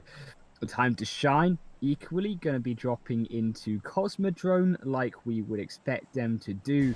So with these central playing paths tonight, we see these standard drop locations, but definitely the endings of these games is where the action is and where it's definitely not a normal game of PUBG. Freak Circus along with Codus are going to drop around Trevno area together, bit of spread out. UDR Killers and Bloodline. The typical war of the worlds between these two teams is standard across many of these maps, to be fair.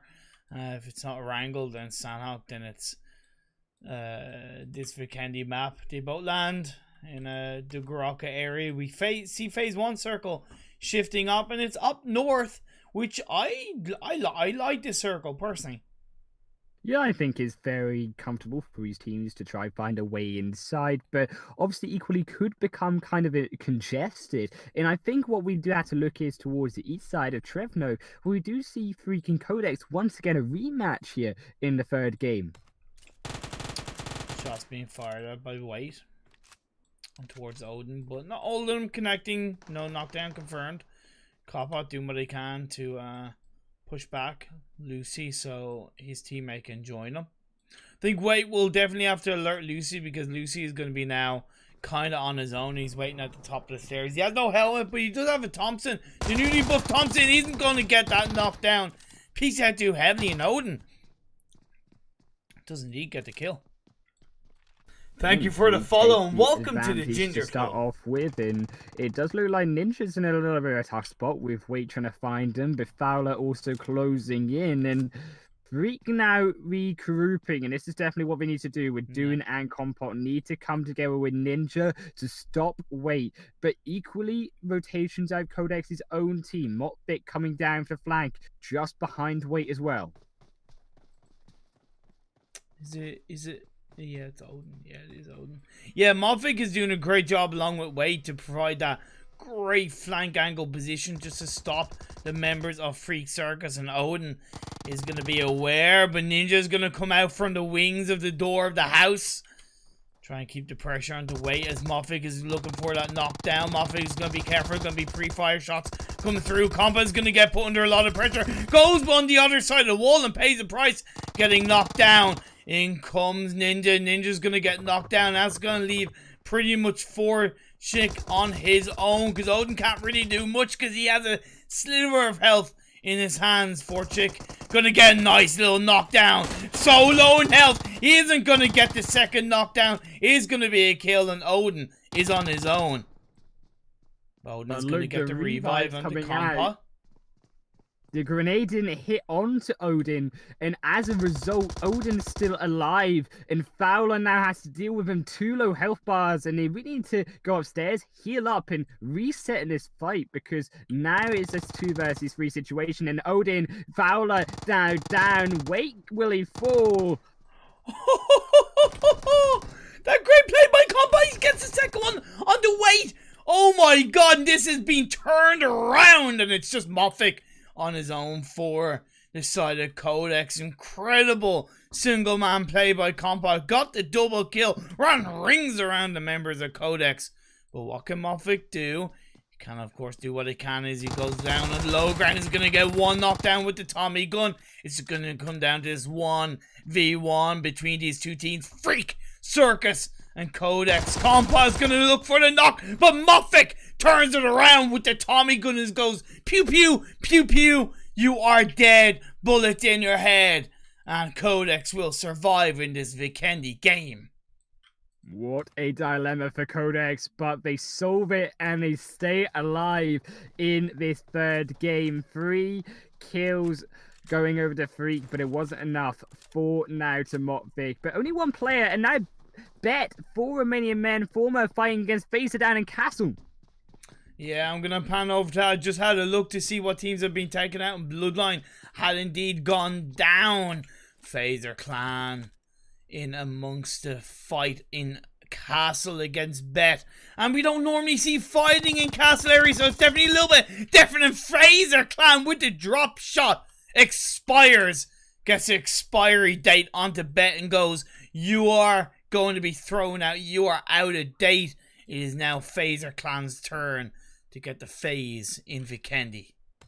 Thank you for the follow, and welcome to the Ginger By the skin of their teeth, they make it in these close fights. If they continue, another epic game to come here as well. Naix and Polar Ace towards the north of Zabava. We do see Anonym making a rotation round behind Polar Ace, so that does look like a very aggressive move coming from Naix. Of course, the easy rotation for Red Reserve as they come in via the eastern side of the river from the Hot Springs Cantor area. And the fact that Codex and Freak Circus kind of took each other out the majority of the way, leaving Motvic on his own, it creates even more space with only MVP really being close to Red Reserve. And when I say close, it's not close at all because they're far away from each other. But right now, with a few teams going down, we have 14 left. Polar Ace and the Naix might leave it down to 13 teams with 40-something players left. Only in the 7-minute mark of the game. It's an aggressive Vikendi game so far. It is, and these teams, it is just about who dropped on top of who. But I think now we've seen that early aggression because of the playing path, because the teams unfortunately landing on top of each other. We now will reset a little bit and we'll start to calm it down. And I think really the only last team to fight is, of course, Naix and Polar Ace here in the side of Zabava in their current first drop location. Jackie trying to hold against Ketu is just kind of sat on top of Vitamin right now. Like, Animin is doing what he can from of the hill area, but doesn't really have much in terms of scopes. I've noticed he just seems to have a hollow, which isn't really giving him that much line of sight and will actually put him under more risk if he peaks too heavily. Polar Ace are spread out themselves. They both lost a player, mask off for Polar Ace, and we did see one of the players in Naix go down. Vitamin going for those pre-fire shots. Ked might get put under pressure. Ked's gonna look for him in front of him. Ked goes, bam. M4, you are out, my friend. Jackie now is gonna be left on his own inside the house. Uzi being reloaded. 30 bullets. Going look for the connected shots. Just take Jackie down to sliver of health. And then, of course, we did see Elusive come in from behind to take down Animin. And we do see just Jackie left on his own. Applying those bandages. He doesn't have much time to strike. He's just going to wait it out. Hoping he can hold on for dear life. He might have to try and jump out one of those buildings, but it's just too much. As Polar Ace gets that squad wipe. Yeah, that was the aggression we were looking for from Polar Ace, finally putting some kills on the board for them. And also note that is a squad wipe because Elusive took down the final member of Naix on the hillside. So it will be Zabava controlled by Polar Ace moving into these northern rotations. And it's the Scrim Farm, they wipe a team of their own as it Dream Eaters out early in game number 3. Wow. Dream Eaters are early on the western side of this map. Dobro Mesto. It's going to be Scrim Farm's home. We know they love to land there. And now they still have that full squad. Nicely done by them. Of course, they're going to pick up a bit of extra loot along the way. Thank you for the follow. Welcome to the northern side of this map along the port area. Normally was or is occupied by Lacanostra, but they're obviously not in these scrims. UDR Killers are getting very close to MVP Gaming. 2 members inside that Zima. Pushing in close, trying to do a little bit of scouting, and I think they saw that, so they're going to backtrack to the compound close by to them. It is outside the coal mine area. It is low ground, but it is somewhat out in the open in this Vikendi game. Yes, exactly. And the real deal, they finish off Codex. Unfortunately, they're down in 12th position. Couldn't quite find their way inside of that zone. MVP, though, they have this 3-1 split.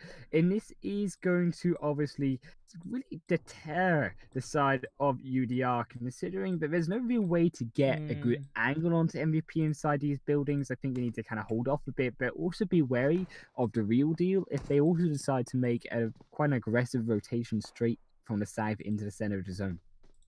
Well, one of the key aspects of how MVP are holding on right now is the fact that they have Tiga on top of the roof. We just giving them that extra height so they're able to get information on the possibility of NS, which is non-stop. And then of course they do know that that there is a UDR Killers somewhat behind them. The good thing for them is that they are relatively close or inside the center of the circle, so you don't really have to move for now. Scrim Farm coming in from the west. You have time to shine around the coal mine area. Phaser Clan on the eastern side of this river along with Red Reserve. They might clash very close together. I'll pan on over. Yeah, time to shine. We will have to just see how they go north here. Phaser Clan and Red Reserve. They make it into the bridge. Who will cross first? And it looks like Kalisa's going to drive straight into the hands of Phaser.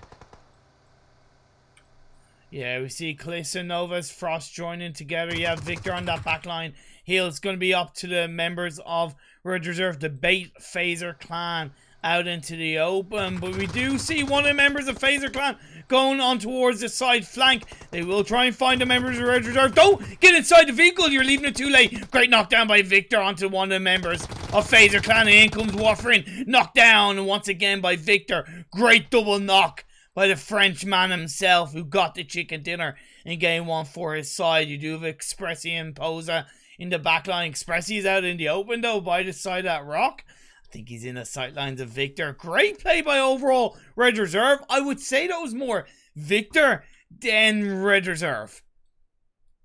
Yeah, I definitely think Expires the right decision here to retreat with Poser. Keep 2 players alive because Red Reserve just absolutely obliterated them through that engagement from them and still keeping an eye on the position, and of course, of UDR killers and Yeah. MVP, because I think if UDR killers do push away MVP up closer north, on the hillside behind them, we do have non-stop, and then MVP look very vulnerable. It's also, you know, this is tough because the coal mine area is pretty much in the center circle, and playing around the coal mine area is a little bit like playing around prison. At times it feels like there's always a higher ground area. Now Time to Shine are pushing in on towards that coal mine area. Polar Ace are around there, but they're a little Thank you for the bit follow and split welcome up. to the Ginger With Club. Sheriff, Swave, and Daddy together with Will in the back line. You do have Elusive might be able to get backstab. On a side note, Expires does get knocked down. Savage X onto Will, so that's going to be the back angle. Time to Shine rotation will go against them. So it's going to be up to 3 members of Time to Shine to cover as many bases of this coal mine area as they can. Well, Ked is on the mountain, Savage even higher, and this is a little bit of a tricky high ground. The grenades have been used already, and Ked dodged every single one of them. So now Time to Shine needs to find another way up to try take control. But behind them, keep an eye out on obviously all these teams. But Savage X, Ked now moving down. Perhaps going to try assassinate Sheriff, who's been left a little bit behind. Daddy's going to fall down, though. Assassinate onto another target. Sheriff being taken down as well. And then now it's just Swave to fall as well. Yeah, the real deal coming in for a third party on the Sheriff does put Time to Shine under more pressure. Of course, Polar Ace will be aware of that from the kill feed. Elusive is still across the way. He might be able to keep the suppressing fire shots onto the real deal. Ked finds hack shot on top of the hill. Savage X is low on health. He has to try and get first aid kit off. Indeed, he's looking to do that while Ked provides that suppressing fire. The real deal not really full sending as a squad. Maybe they were a bit too Thank you for the follow and welcome not to the distracted, Ginger disrupted, but disconnected, and all the while non-stop coming in for a fourth party. This is pretty crazy. And then even when you take into account UDR killers, 5th party. Right now we're starting to see a real party happen, and Suave is being surrounded by Polar Ace, but gets one knock up onto Ked. Can they find a second finish? He's off Ked, and that will be just the work we need to do to try weaken Polar Ace. Yeah. All of these teams now coming around him. Yeah, look, it's desperate times, desperate measures. You never want to really confirm a kill when you're facing up against a squad, but when you're on your own and you've got a knockdown, you got to really take that kill. As Bleak Snake of non-stop gets a kill onto Savage X. That's going to be a third party, leaving Elusive on his own, but he's out in the open. He doesn't even really have any kind of like low ground. He's more in the valley of depth. Do want to give a shout out. I know it's a 3-minute delay, but thank you very much. You're so sorry, so salty for the raid with a couple of viewers. Thank you so much. So sorry, so salty. Much love to you. Yeah, Bleak Snake here, coming around the flank here onto Nano. They exchange shots, but no kill and knock-up going to be going over to each side. Keep an eye also on the back end. We do have to keep an eye on these teams, moving a little bit closer to the real deal, edging up this mountainside. Pocus and Elisa, so they need to try come up and support Nano, because this is a 2 versus 1 situation, Imperium. And also, let's not forget, a lot of these teams that are on the east, they're closer to the edge of the circle. So they won't necessarily want to stay around there. And coal mine is a kind of area where you can disengage to the west relatively easily. Of course, they might not know that. The team that should know this the most is non-stop. But all the while, UDR Killers, the 3-man team, going to be looking for the members of non-stop in another area of the map, Scrim Farm, taking down BFS. They have so much area of free real estate on the northwestern side of the circle. So much control. I just can't wait till they get into this action. They've taken down Dream Eaters, they take down BFS in their rotations round. Not easy targets to finish off. And now they have all of that real estate, as you say. If that zone continues towards the northwestern edge, I think that Scrimfarm have a really good shot at taking this game. Red Reserve still up as a full squad coming in from northeastern edge of circle. They don't have that much information, so they could be walking into a minefield, so to speak. But with the circle shifting back over to the east, that's going to relieve a bit of pressure onto the likes of Nonstop and even UDR Killers and put a bit more possible stress onto the real deal. I'll have to wait and see how they do play around this Red Reserve. Frost being sent forward. MVP still inside the circle, along with Kunina Power on the southern tip of Thank you for the this follow and welcome to phase. the Ginger Club. Yeah, we do have Yaroslav though on the roof with a little bit more vision, and they do look like they will keep one alive. The real deal go take a knock up as Clan falls, but in return they finish off Bleak Snake, and not before Nonstop find another one though back onto the real deal in this fight with Red Reserve now joining in.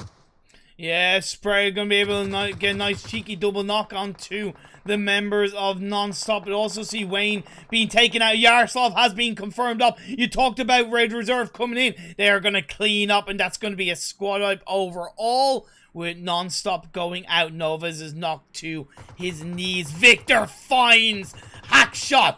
Another knockdown by the Frenchman himself. He's been on a roll so far over the last week. That will give a little bit of space, a little bit of respite for the revive to be executed onto Novas while Clown and Spray stay together. They are outside the circle. Pecco on the Frost though. Another third party coming in for the Scrim Farm as they do rotate from the western side of the map to the northern side, playing around the high ground hills or the edge of circle play. They don't exactly know what's going on, but at least they're doing what they can to find the bodies on the lobby.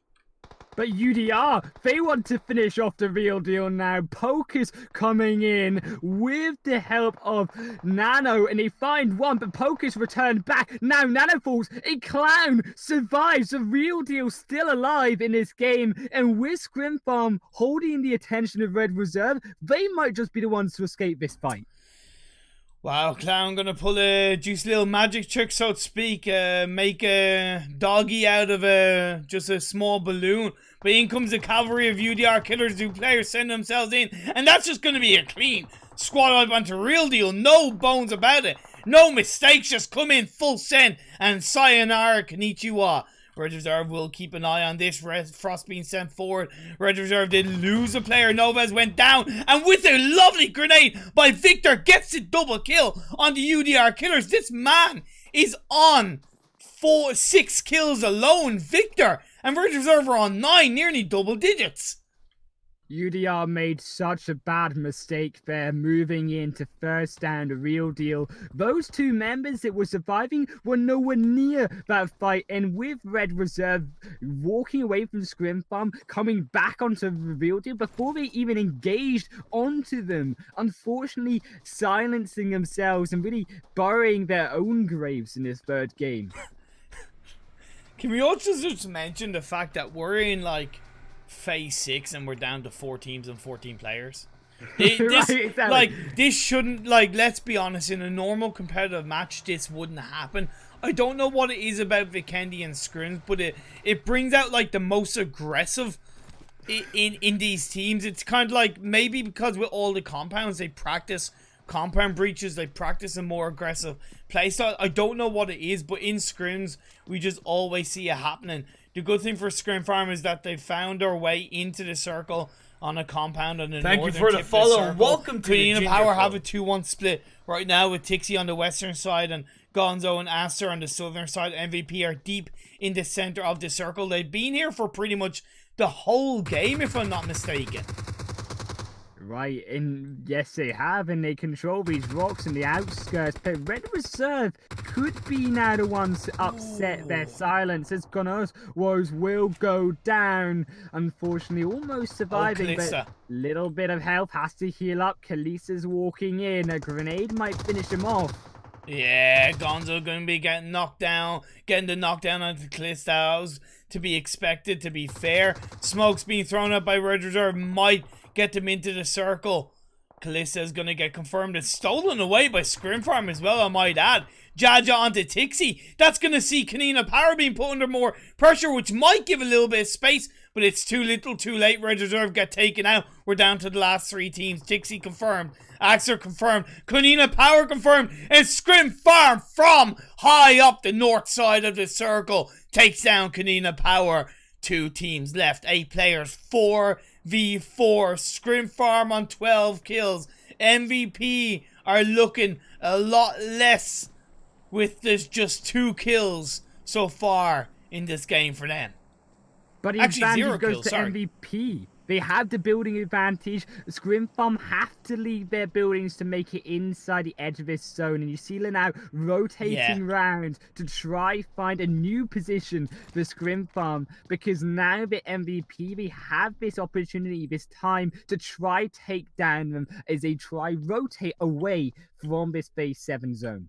I really like that position by Lanu, right? Because it's relatively high ground. So if the circle does even shift away from the building that she's in, she's going to be able to kind of play along the tree lines and get a great little flank pinch onto the members of MVP. Now with PMCO joining up with her, that could set up a great 2-2 split for Scrim Farm. The fear is that Jody and Jaja have to go down this hill and into the open road, and that's where it could prove to be quite harsh for Scrim Farm if MVP spot that.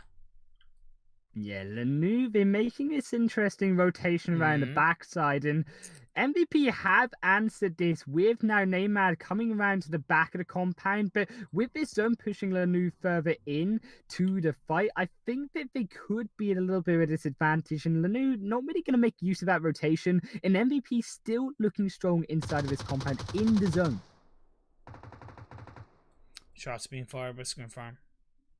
Now it's in charge of MVP though, because the zone now shifts towards Scrim Farm, and they're going to be the ones to make this move now in phase 8 here at Imperium. What's really good for Scrim Farm is that, as far as I know, Jody and Jad are inside this next circle, so they don't have to move away from this wall, or at least move down to the road, and that does give a little bit of a great angle for Lanu and PMCO.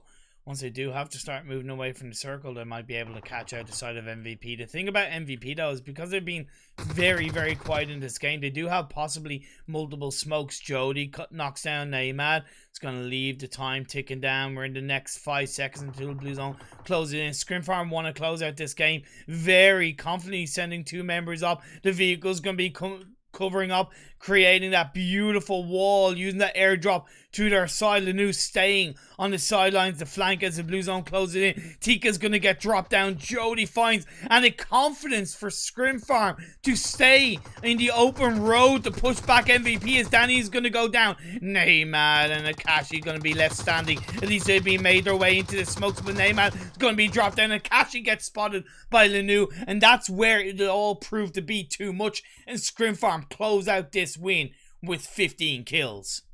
Yeah, MVP didn't do the aggression that they needed to really be doing towards the end of the game there. When Scrim Farm had to make that move, the zone shifts away, Scrim Farm take the chicken dinner. But also, props to, of course, Kunina Power. They did finish off Red Reserve in that 3 versus 2 situation, despite being taken down by Scrim Farm later in. But they only got 1 kill, so again, when you kind of, transfer that to a competitive setting, that was only, 10 points. Whereas Red Reserve, who would have gotten 8 points with 9 kills, that kind of proved to be more beneficial for them. It's kind of the same with MVP a little bit. And second place is manageable with 0 kills, but maybe they could have been more aggressive. I know they didn't have to move away from the circle, but maybe they could have gone for a 2-2 split in the later phases. Of course, they weren't to know. Hindsight is 2020. UDR Killers coming in 5th place, getting 7 kills. Real Deal coming in 6th with 5 kills. You had Non-Stop in 7th with 2 kills. You had BFS in 8th with 0 kills. Polar Ace in 9th with 3-6-8 kills. You had Time to Shine in 10th with 1 kill. You had Phaser Clan in 11th with 4 kills. You had Codex in 12th with 4 kills. You had Dream Eaters in 13th with 0 kills. You had Naix in 14th with 0 kills. Bet in 15th with 0 kills. Bloodline in 16th with 0 kills. And Freak Circus in 17th with 3 kills. Yeah, and as you talk about that kind of competitive standard, realistically, Red Reserve with those 9 kills, they actually secure themselves the second most points in the game, obviously behind Scrim Farm. And in a competitive setting again, Scrim Farm, such aggression with that chicken dinner, that would have been masses of points in a competitive setting. 110%. So yeah, it was just I just can't believe how many teams we lost so early on. I know that is It was super aggressive, right? I have seen it from Vikendi before in the past, but I wasn't expecting it so aggressively in this game. But it can happen. These are scrims. It's a time for teams to push themselves. I would say that, you know, if you're gonna use scrims to learn, it should still be taken somewhat, you know, not seriously, but, well, no, not somewhat seriously, but, you know, Smartly. Yeah. smartly, in terms of, like, I'm all for, like, teams being a bit more aggressive, but when there's a clear, like, kind of ultra aggressiveness from a lot of teams, and hot dropping, we're not really gonna see that too much in PMCO, but it is what it is. It is what it is. But yeah, nothing we can really do other than enjoy it, to be fair. So on that note, gonna go for another break, and we'll be back for the last game of the evening in the ProEU PUBG Mobile PMCO Scrims. See you in a few.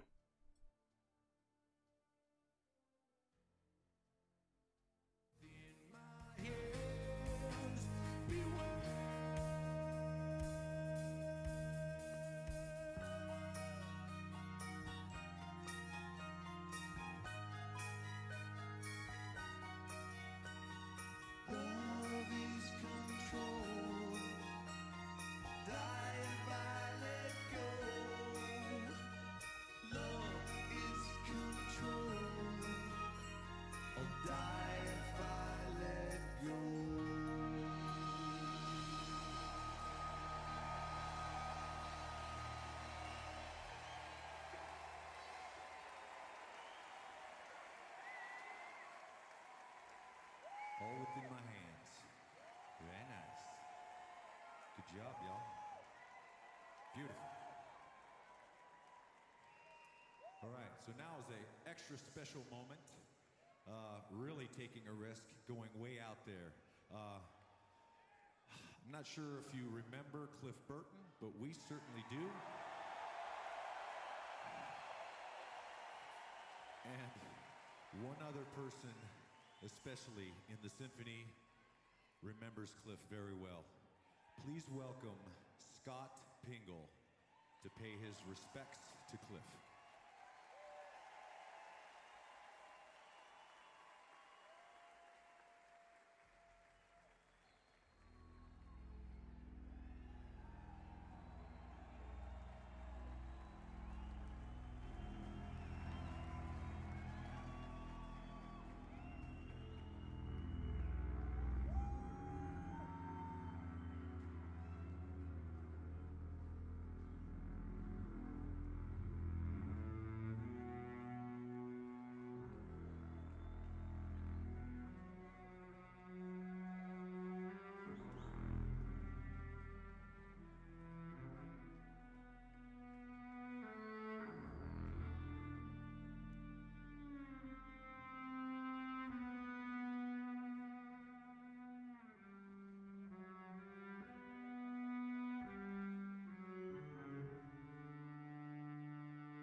baby.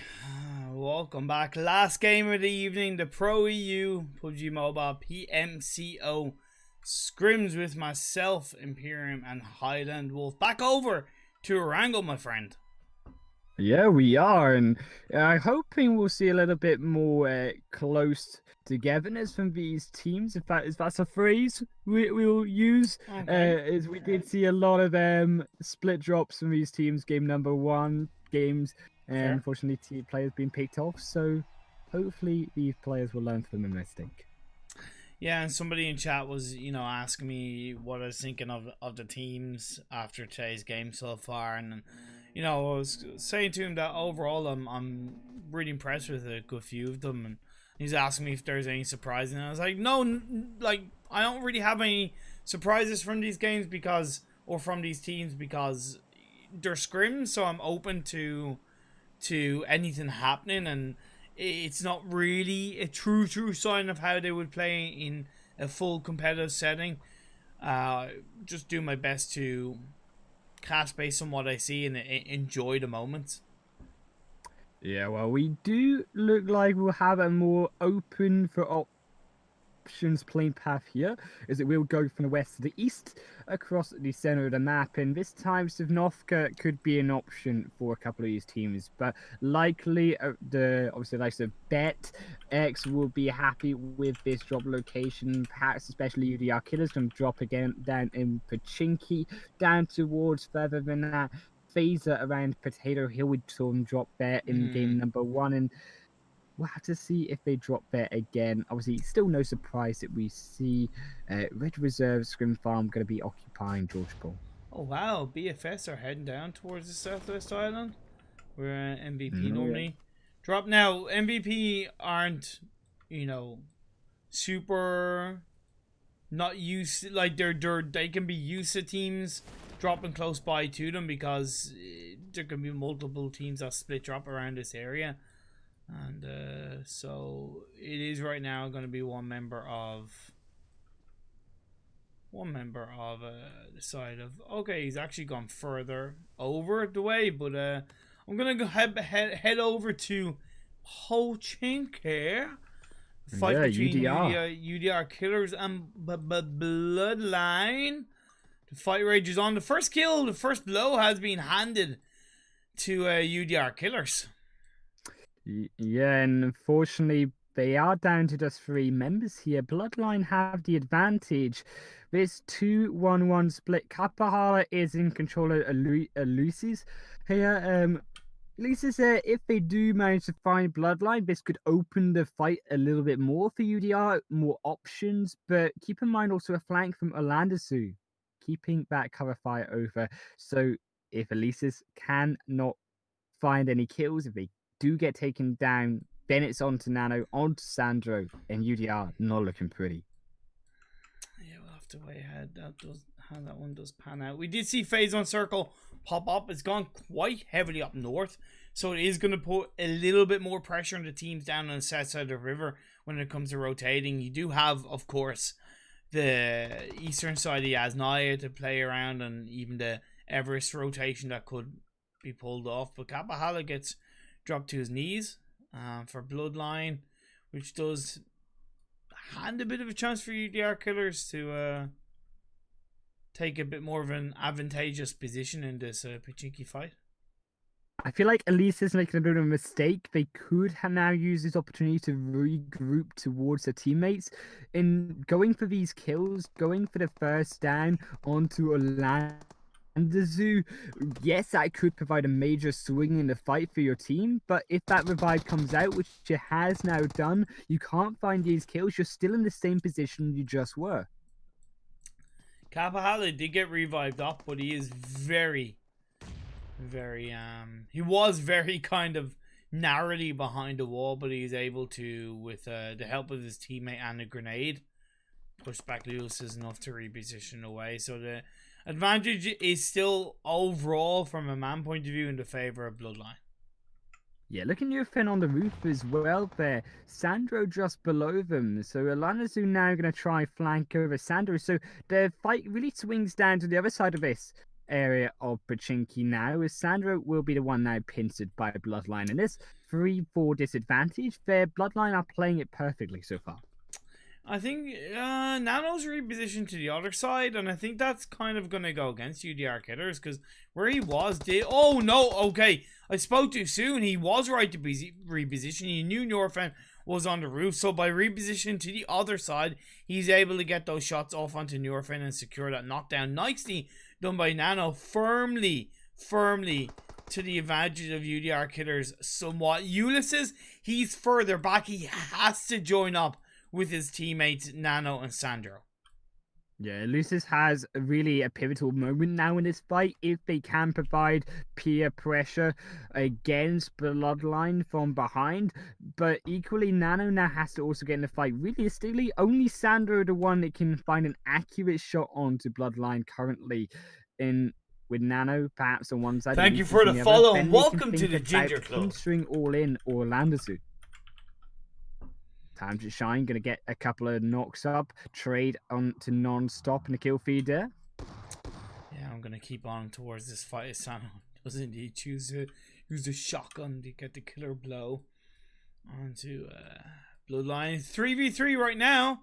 So that is gonna stop Bloodline from really, in my opinion, taking full control of this area. You do have the side of Bet, which normally do rotate in around this area. Pachinki might have heard a few of those shots and can look to possibly take advantage, or they could choose to go around Pachinki and end up in one of the compounds overlooking Headshot Valley.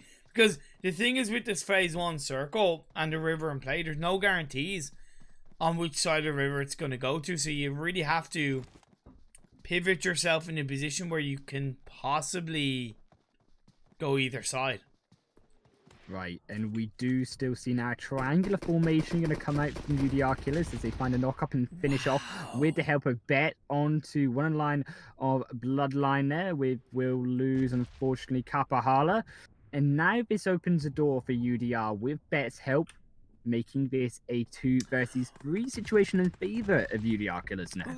Yes and no, because on one hand, yes, but on the other hand, they know that the kill was stolen away by Bet, so they can't be super confident with how they're positioning in, because you do see All In get a knockdown onto Ulysses, confirmation coming through, but then of course we do see Sandro going to confirm the squad wipe and take out Bloodline from Pachinki. Can Bet take advantage of a broken UDR Killers down to just 2 players? You have 2 members either side, but are they going in aggressive enough? WWS around a little bit further away. The heals are coming through. Full health for Nano and Sandro, as Dexter is going to be on one side, Bam is on the other. The pincher effect could come out for Bet. Right, this is really looking like a UDR sandwich currently for the favor of Bet, and UDR need to try escape. I think their best option is across the road and away. Bam doesn't really have a good angle, neither does WWS on them, so if they do manage to make it through the field, perhaps they can find a route out of it.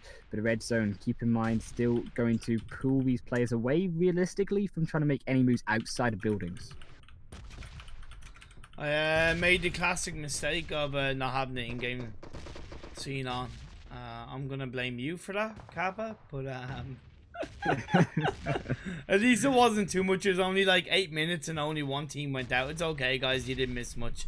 It was really boring action. Yeah, it wasn't really boring action, it was really boring. Really super boring action. But I'd say what is going to be, unfortunately, could be the end of UDR here is now the pins are a little bit closer. Bam and Dexter were just one building away from Sandro. Nano's on the roof, but doesn't really have a cover onto Sanor. No. So as the Sandro story, it does fall down to one member. UDR really looking in a difficult spot right now. I'm gonna pan over to the fight of Everest. I've been on Pachinki for quite a while, even though, of course, you know, most of the people haven't seen it. As MVP and Polar Ace are gonna fight on this Everest area. Danny was knocked down. Tika's on the sidelines, looking to try and flank around. But flanking around on a mountain such as Everest is incredibly hard because, you know, there's that trained uphill battle that just makes it a lot harder to flank around. Right, MVP, they should be comfortable around Everest. This is their playground, but unfortunately it does look like the side of PA here, Polar Ace will take over this mountaintop. 2 knockups so far. Tika just to fall now.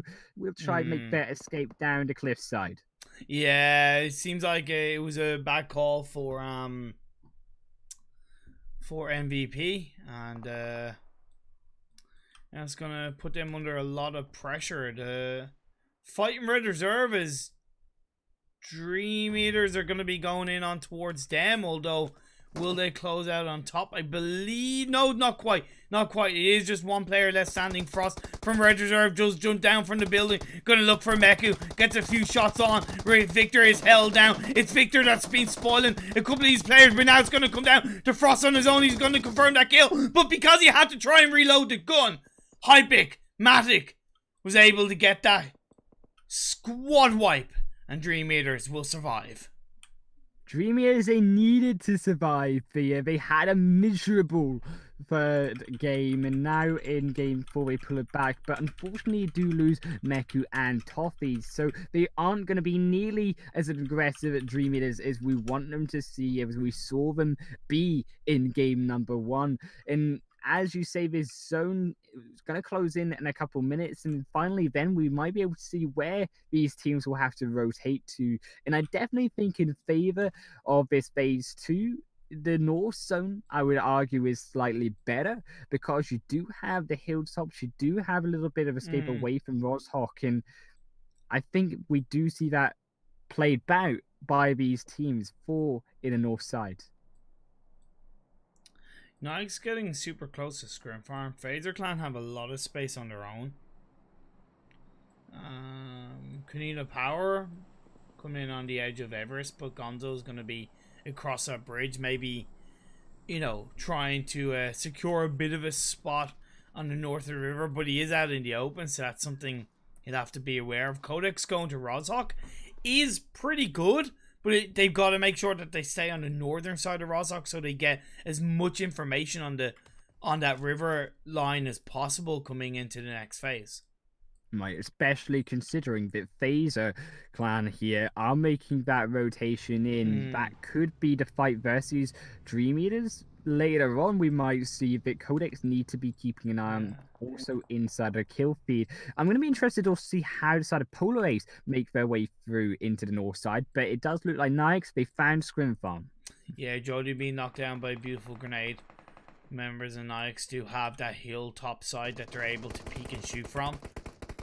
Vitamin confirms that kill onto Jody. Nicely done. And if I was Scrim Farm, I would have backed the hell out of there. But Lenu is going to be getting a nice juicy knock onto Vitamin of Naix. When you look at Jaja, Jaja is trying to hold an angle to possibly punish Naix. Vitamin does get knocked down, confirmed, so it leaves it up as a 3v3. But where's Peko? Peko's kind of even further around, so they're going for it. Really, like that's a spread and a half. That's like a soft butter spread right there. You know, that's so big. But Annam knows that Peko is coming. By the looks of it, they're positioning here right in front of where Peko will be arriving. And I think this is slightly a risk from the side of Scrim Farm being so split away. They can't cover each other at all. And if they do get knocked, there's going to be no revives. There's going to be no safety from their teammates. Plus, they're out in the open. So if a team does happen to get too close for comfort, they could third party. Polar Ace will teams. Exactly, yeah, and we see that 4-man rotation from Polar Ace into the north side. Is that zone did move a little bit closer, perhaps towards the north side here, and we do see Naix now making a push onto Scrim Farm. Peko goes down with Jaja only alive here. Can they pull it off? I don't think they're going to be perfectly honest. No, they don't, because it's Polar Ace to third parties and gets a beautiful squad wipe on the Scrim Farm. We did kind of predict it, to be fair, out in the open, too heavily spread, kind of paid the price. I saw what they were trying to do, but Oh, that's definitely a risk that didn't come to fruition for Scrim Farm. Yeah, unfortunately, outside of the top 10 here in this final game. But Dream Eaters are in an interesting position now, I think, considering they do have all of these three teams around them. They can't really go south back onto the south side of this zone, considering that Codex do control Rodsock here. And I'm also interested to see how Freak and Bet and make their rotations in closer towards this zone. Does look like congestion around the north side of Rodsock right now. Yeah, BFS also have a bit of space around them, depending on how the circle shifts. They're down on the southeast side of the edge part of the circles. The next phase is going to show up. Definitely, I could see the side of NS non-stop clash against Kanina Power could definitely become a reality, because now non-stop are outside the circle. BFS will have a bit of space because they can come in via the eastern side of Yasnaya, maybe rotate onto one of those compounds that is in play on the edge of the circle, but non-stop are aware of this, so they're going to wrap around and they're going to potentially clash against BFS. Yeah, I'm really impressed with both of these teams. Yes, they did spot this little bit of a gap in the zone here to make their way to the north side, but unfortunately, both of them found it. Non-stop here will find that northern rotation on from BFS, and those Bieber will manage to make their way up. What will be left of Purple and Skoralski? It does look like non-stop, but we don't want any of this. Look at their rotation all the way into the blue zone just to avoid this fight. Yeah, and that's okay, because it's only what? It's only phase 3? You can easily tank the blue zone on phase 3. That's a really nice rotation from non-stop. It's dynamic, it's safe. Yeah, okay, it's taken a bit longer, but as they're doing it as a three-person team, it's quite clever. Yeah, and I definitely like this, considering it now they've also, keep in mind, split BFS around this choke point of the zone, especially considering that that zone did just cut off their route in for BFS. So now it's in control for non-stop, but equally non-stop, they need to try and make their way a little bit closer into zone. Maybe to north side will have a lot of real estate, as you say. Codex are being very careful on how they are playing this position around the edge of Roshawk on the eastern side. They do have to be careful not to be too narrow-minded and give too much space behind them and allow Bet to come in. And with Fowler getting taken out and knocked down by Kanina Power across the bridge, that's really going to hurt them. He possibly got too deep. Yeah, I really actually like, although we do see BFS here, my thought is they will try find a little bit of a couple knocks here. Onto the side of non-stop, equally onto BFS here. Still all members alive. Bieber now knocked down Wayne, going to try find the first kill, but can they find him now? Purple coming in for support here. Oh, this is great by Purple. Purple will possibly be able to get the backstab. Indeed, he does onto BZ, and it leaves the Arslav on his own. Blue zone's closing in. It's okay. It's only phase 3. Purple, you can afford to stick it up.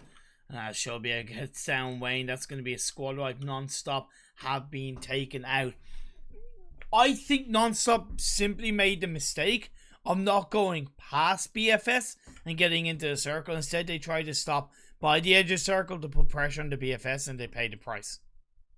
And also, I really love the rotation, I want to say, coming out of Freak here to the north side. They rotated very far across the bridge around the north side of Everest while it was still in zone, and now have a little bit of a position down to get to the north side. But still, the congestion inside of the zone is Kanina Power now the ones to try find a little bit of a kill back onto Codex, perhaps. We'll have to wait and see if Polar Ace can take down Naix. That would really give them so much control on the western side of this phase 4 circle and a lot of space to play around the next phase, depending on where it goes. The only fear is that Freak Circus might come in. That could help. They could third party, take down Naix, but either way, if they take down Naix, that'd be another opponent that they have to look for. That's where Compo's being able to find Pizzer's Viller, leaving Jackie on his own We do see Kanino Power being in the kill feed at the hands of Codex. Ked is going forward. We know Ked likes to get aggressive. Ked does Ked things when he can, but he's going to be put under pressure. He finds the last player, Naix CS. He prones down. He's going to try and heal up as Freak Circus looking for any potential third party onto Polar Ice. But look at Dream Eaters. They move away down to the north side. Unfortunately, a slower rotation means they don't get control of where Freak now have just stopped inside of this zone. So a little bit of disadvantage, unfortunately, for them with that slow rotation. And Freak now, I think, have realistically one of the best positions inside this zone. And I like that they've even sent a scout over to Odin to ensure that no one will take this northern side. Oh, Dream Eaters are third-partying the team that were third-partying a few minutes ago. So that's nicely done by Dream Eaters. It's allowing ProEU to try and find a position with his teammate around the side of Freak Circus. Freak Circus will be distracted by Dream Eaters to the point where possibly Polar Ice could take a bit of an advantage. Codex and Kanina Power are still battling on. We've seen Tixie and Gonzo stay in this game along with Codex, trying to look for the revive onto Lucci. All the while, Bet have been able to make their way across the river up and towards the northern side. Looking pretty good, and Phaser Clan in the dead center as a full squad. On a side note, HighlandWolf, Warfarin of Phaser Clan, I was wondering how I knew his name. And he used to be part of the Formia Meditari back in the PMCO 2019 Spring Split. I actually met him in the team in the prelims in Berlin. And I was like, I know this name. And then I'm following him on Instagram as well. And happened to come across him during the break of one of the games. And I was like, oh yeah, that's him. Well, Warfarin, well to see what it do, but on the kill feed, we do see Codex. They finally get rid of Kanina Power in this final match here for tonight, and they will be in control of this zone realistically on the south end. As that goes all of these teams in favor of the Outliers. Oh, I like that from the side of Freak Circus, because they're kind of heavily avoiding the side of Polar Ice. Now, they aren't in the circle, but by heavily avoiding them, they're kind of allowing other teams to put pressure on the Polar Ice. Forsyth is going to knock down Matic. That's going to leave ProLord, the last player standing for Dream Eaters, because they were trying to stay on that low ground and avoid the side of Freak Circus. But Freak Circus moved in that direction, and ProLord goes down. Freak Circus will gain 2 more kills, and they will stay in this game. But as Keg gets a knockdown onto one of the members of Phaser Clan, we're going to see them try to put pressure on a few teams around them. They're full sending it in onto the side of Bet, looking to get that knockdown into confirmed kills into a squad wipe, but WWS is getting a double kill onto Elusive and Maskoff, doing what he can to keep the hopes and dreams alive in the scrim game for Bet. Bet here, they are rotating around, firsting down these kills, very, very decisive, eliminate the threat before it becomes too dangerous where another team is Phaser on the north side. But I like that Freak, though they did lose one, they lost Compot, they did have that as a scout to know exactly where Phaser Clan were. Instead, they can now go to try fight BFS instead. Bet they also lose one here in the fight as Dexter goes down. Polar Ice now going to turn their attentions on towards Phaser Clan, as we do see the end of Freak Circus, if I do believe so. It is going to help Codex, because Codex, who took down Kanina Power, now have the eastern side of the circle all to themselves. Wade has sent himself into the circle to try and get a level of information. However, BFS could wrap around and come in from the eastern side. They do still have 3 players up for their side. We'll have to wait and see how they do play it. Looking in the direction of Phaser Clan, as Phaser Clan try to send themselves in. Warfarin on the front line, the Formia Meditari player does send himself out of the US. Pops the wheel, so make sure they can't get bopped up from underneath that vehicle. Warfarin with the smokes are also going to come out as BFS make their rotation to try finish him off. And I like this from Phaser, trying to find a way closer in. BFS also rotating, and interesting this 1-1 split as well coming out from Codex in and out of both the zone. And equally another front, we've got Polar Ace and Bet still fighting on this front. Yeah, Better are playing it safe, right? They're playing it cautious. We're going to allow Phaser Clan to get the third party onto one of the members of Polar Ace, leaving them down to just one. But Rana comes in to knock down Warfarin of Phaser Clan. Now they're going to send themselves up. Loads of smokes being thrown out. People are being bopped left, right, and center. One member of Codex did get taken out by a beautiful arm shot of BFS, leaving it just with weight left standing. Now, if he can keep himself alive, that's great. But if BFS find him and take him out, this could be BFS win. Yeah, I really like the rotations coming out from BFS, but we do have to watch. That zone is away from them. Codex have an advantage here, but BFS, with the man advantage themselves, rotate a scout inside the zone. So yes, if they can stay alive with the scout, they have an advantage for another phase of this game. Bet also equally trying to rotate round, and Wait is just sat in the middle. Yeah. Who does Wait shoot?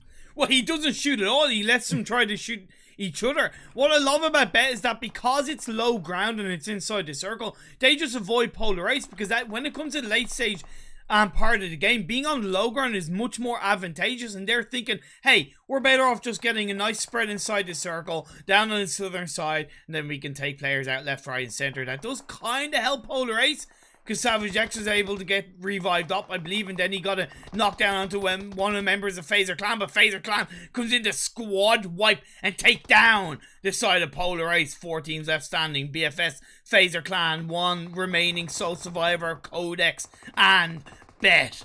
Can Bet Esports close out Warfarin with the M249 onto BFS? The third party comes up, and now it's going to come down to these two teams. Just Wait on his own. He's going to wait. He's going to strike. He's going to knock down WWS. Can he reload the gun? He doesn't reposition, and it is going to be the final blow for Bam and gets a chicken dinner. Bet wins the final game. So close, but I do believe Wait secured that final kill, so did get an extra point on board with the second position on that final match. And Bet, 4 Romanian men, we knew they were a strong team, and I loved their positioning inside that final zone. They were decisive against Polar Ace, moved around the edge of the zone away from the rest of the teams, and took out BFS, then took out Wait to secure that final chicken dinner. But it was just like really solid forward thinking by Bet. It was just really solid forward thinking, and you know, those kind of moments are what's great practice for scrims, right?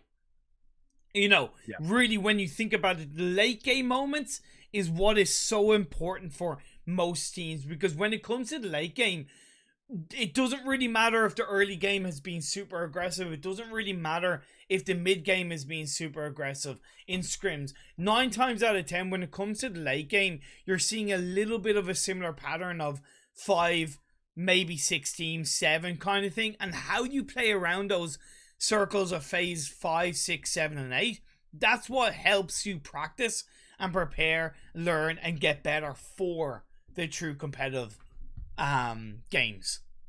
Right, and I think avoiding the fights sometimes as well is what we really see in these games tonight. Bet not choosing to try take down Polar Ace. They let Phaser finish him off. Phaser died to the blue zone, and that secures them an option to then move above the hill, because they know that those teams have died on the kill feed. And equally, keep in mind, the second game especially, Time to Shine won by doing absolutely nothing in that final phase 9 zone. That's true, and MVP got second in the third game by doing absolutely nothing, so to speak. So that's the way the cookie crumbles sometimes. It is the way the circles. But this kind of game, when it was out in the open and towards the north of the river, we knew that teams would have to do something. And Codex did something by taking out Queen of Power. He had Phaser Clan taking out Polar Ace, but then even though they kind of took out nearly took out BFS. I believe it was Bet that came in and took out both those teams. Firstly, Phaser Clan, then BFS. I think that's roughly what happened. But either way, it was just a cluster of a game. Bet Esports coming out on top. Chicken Dinner with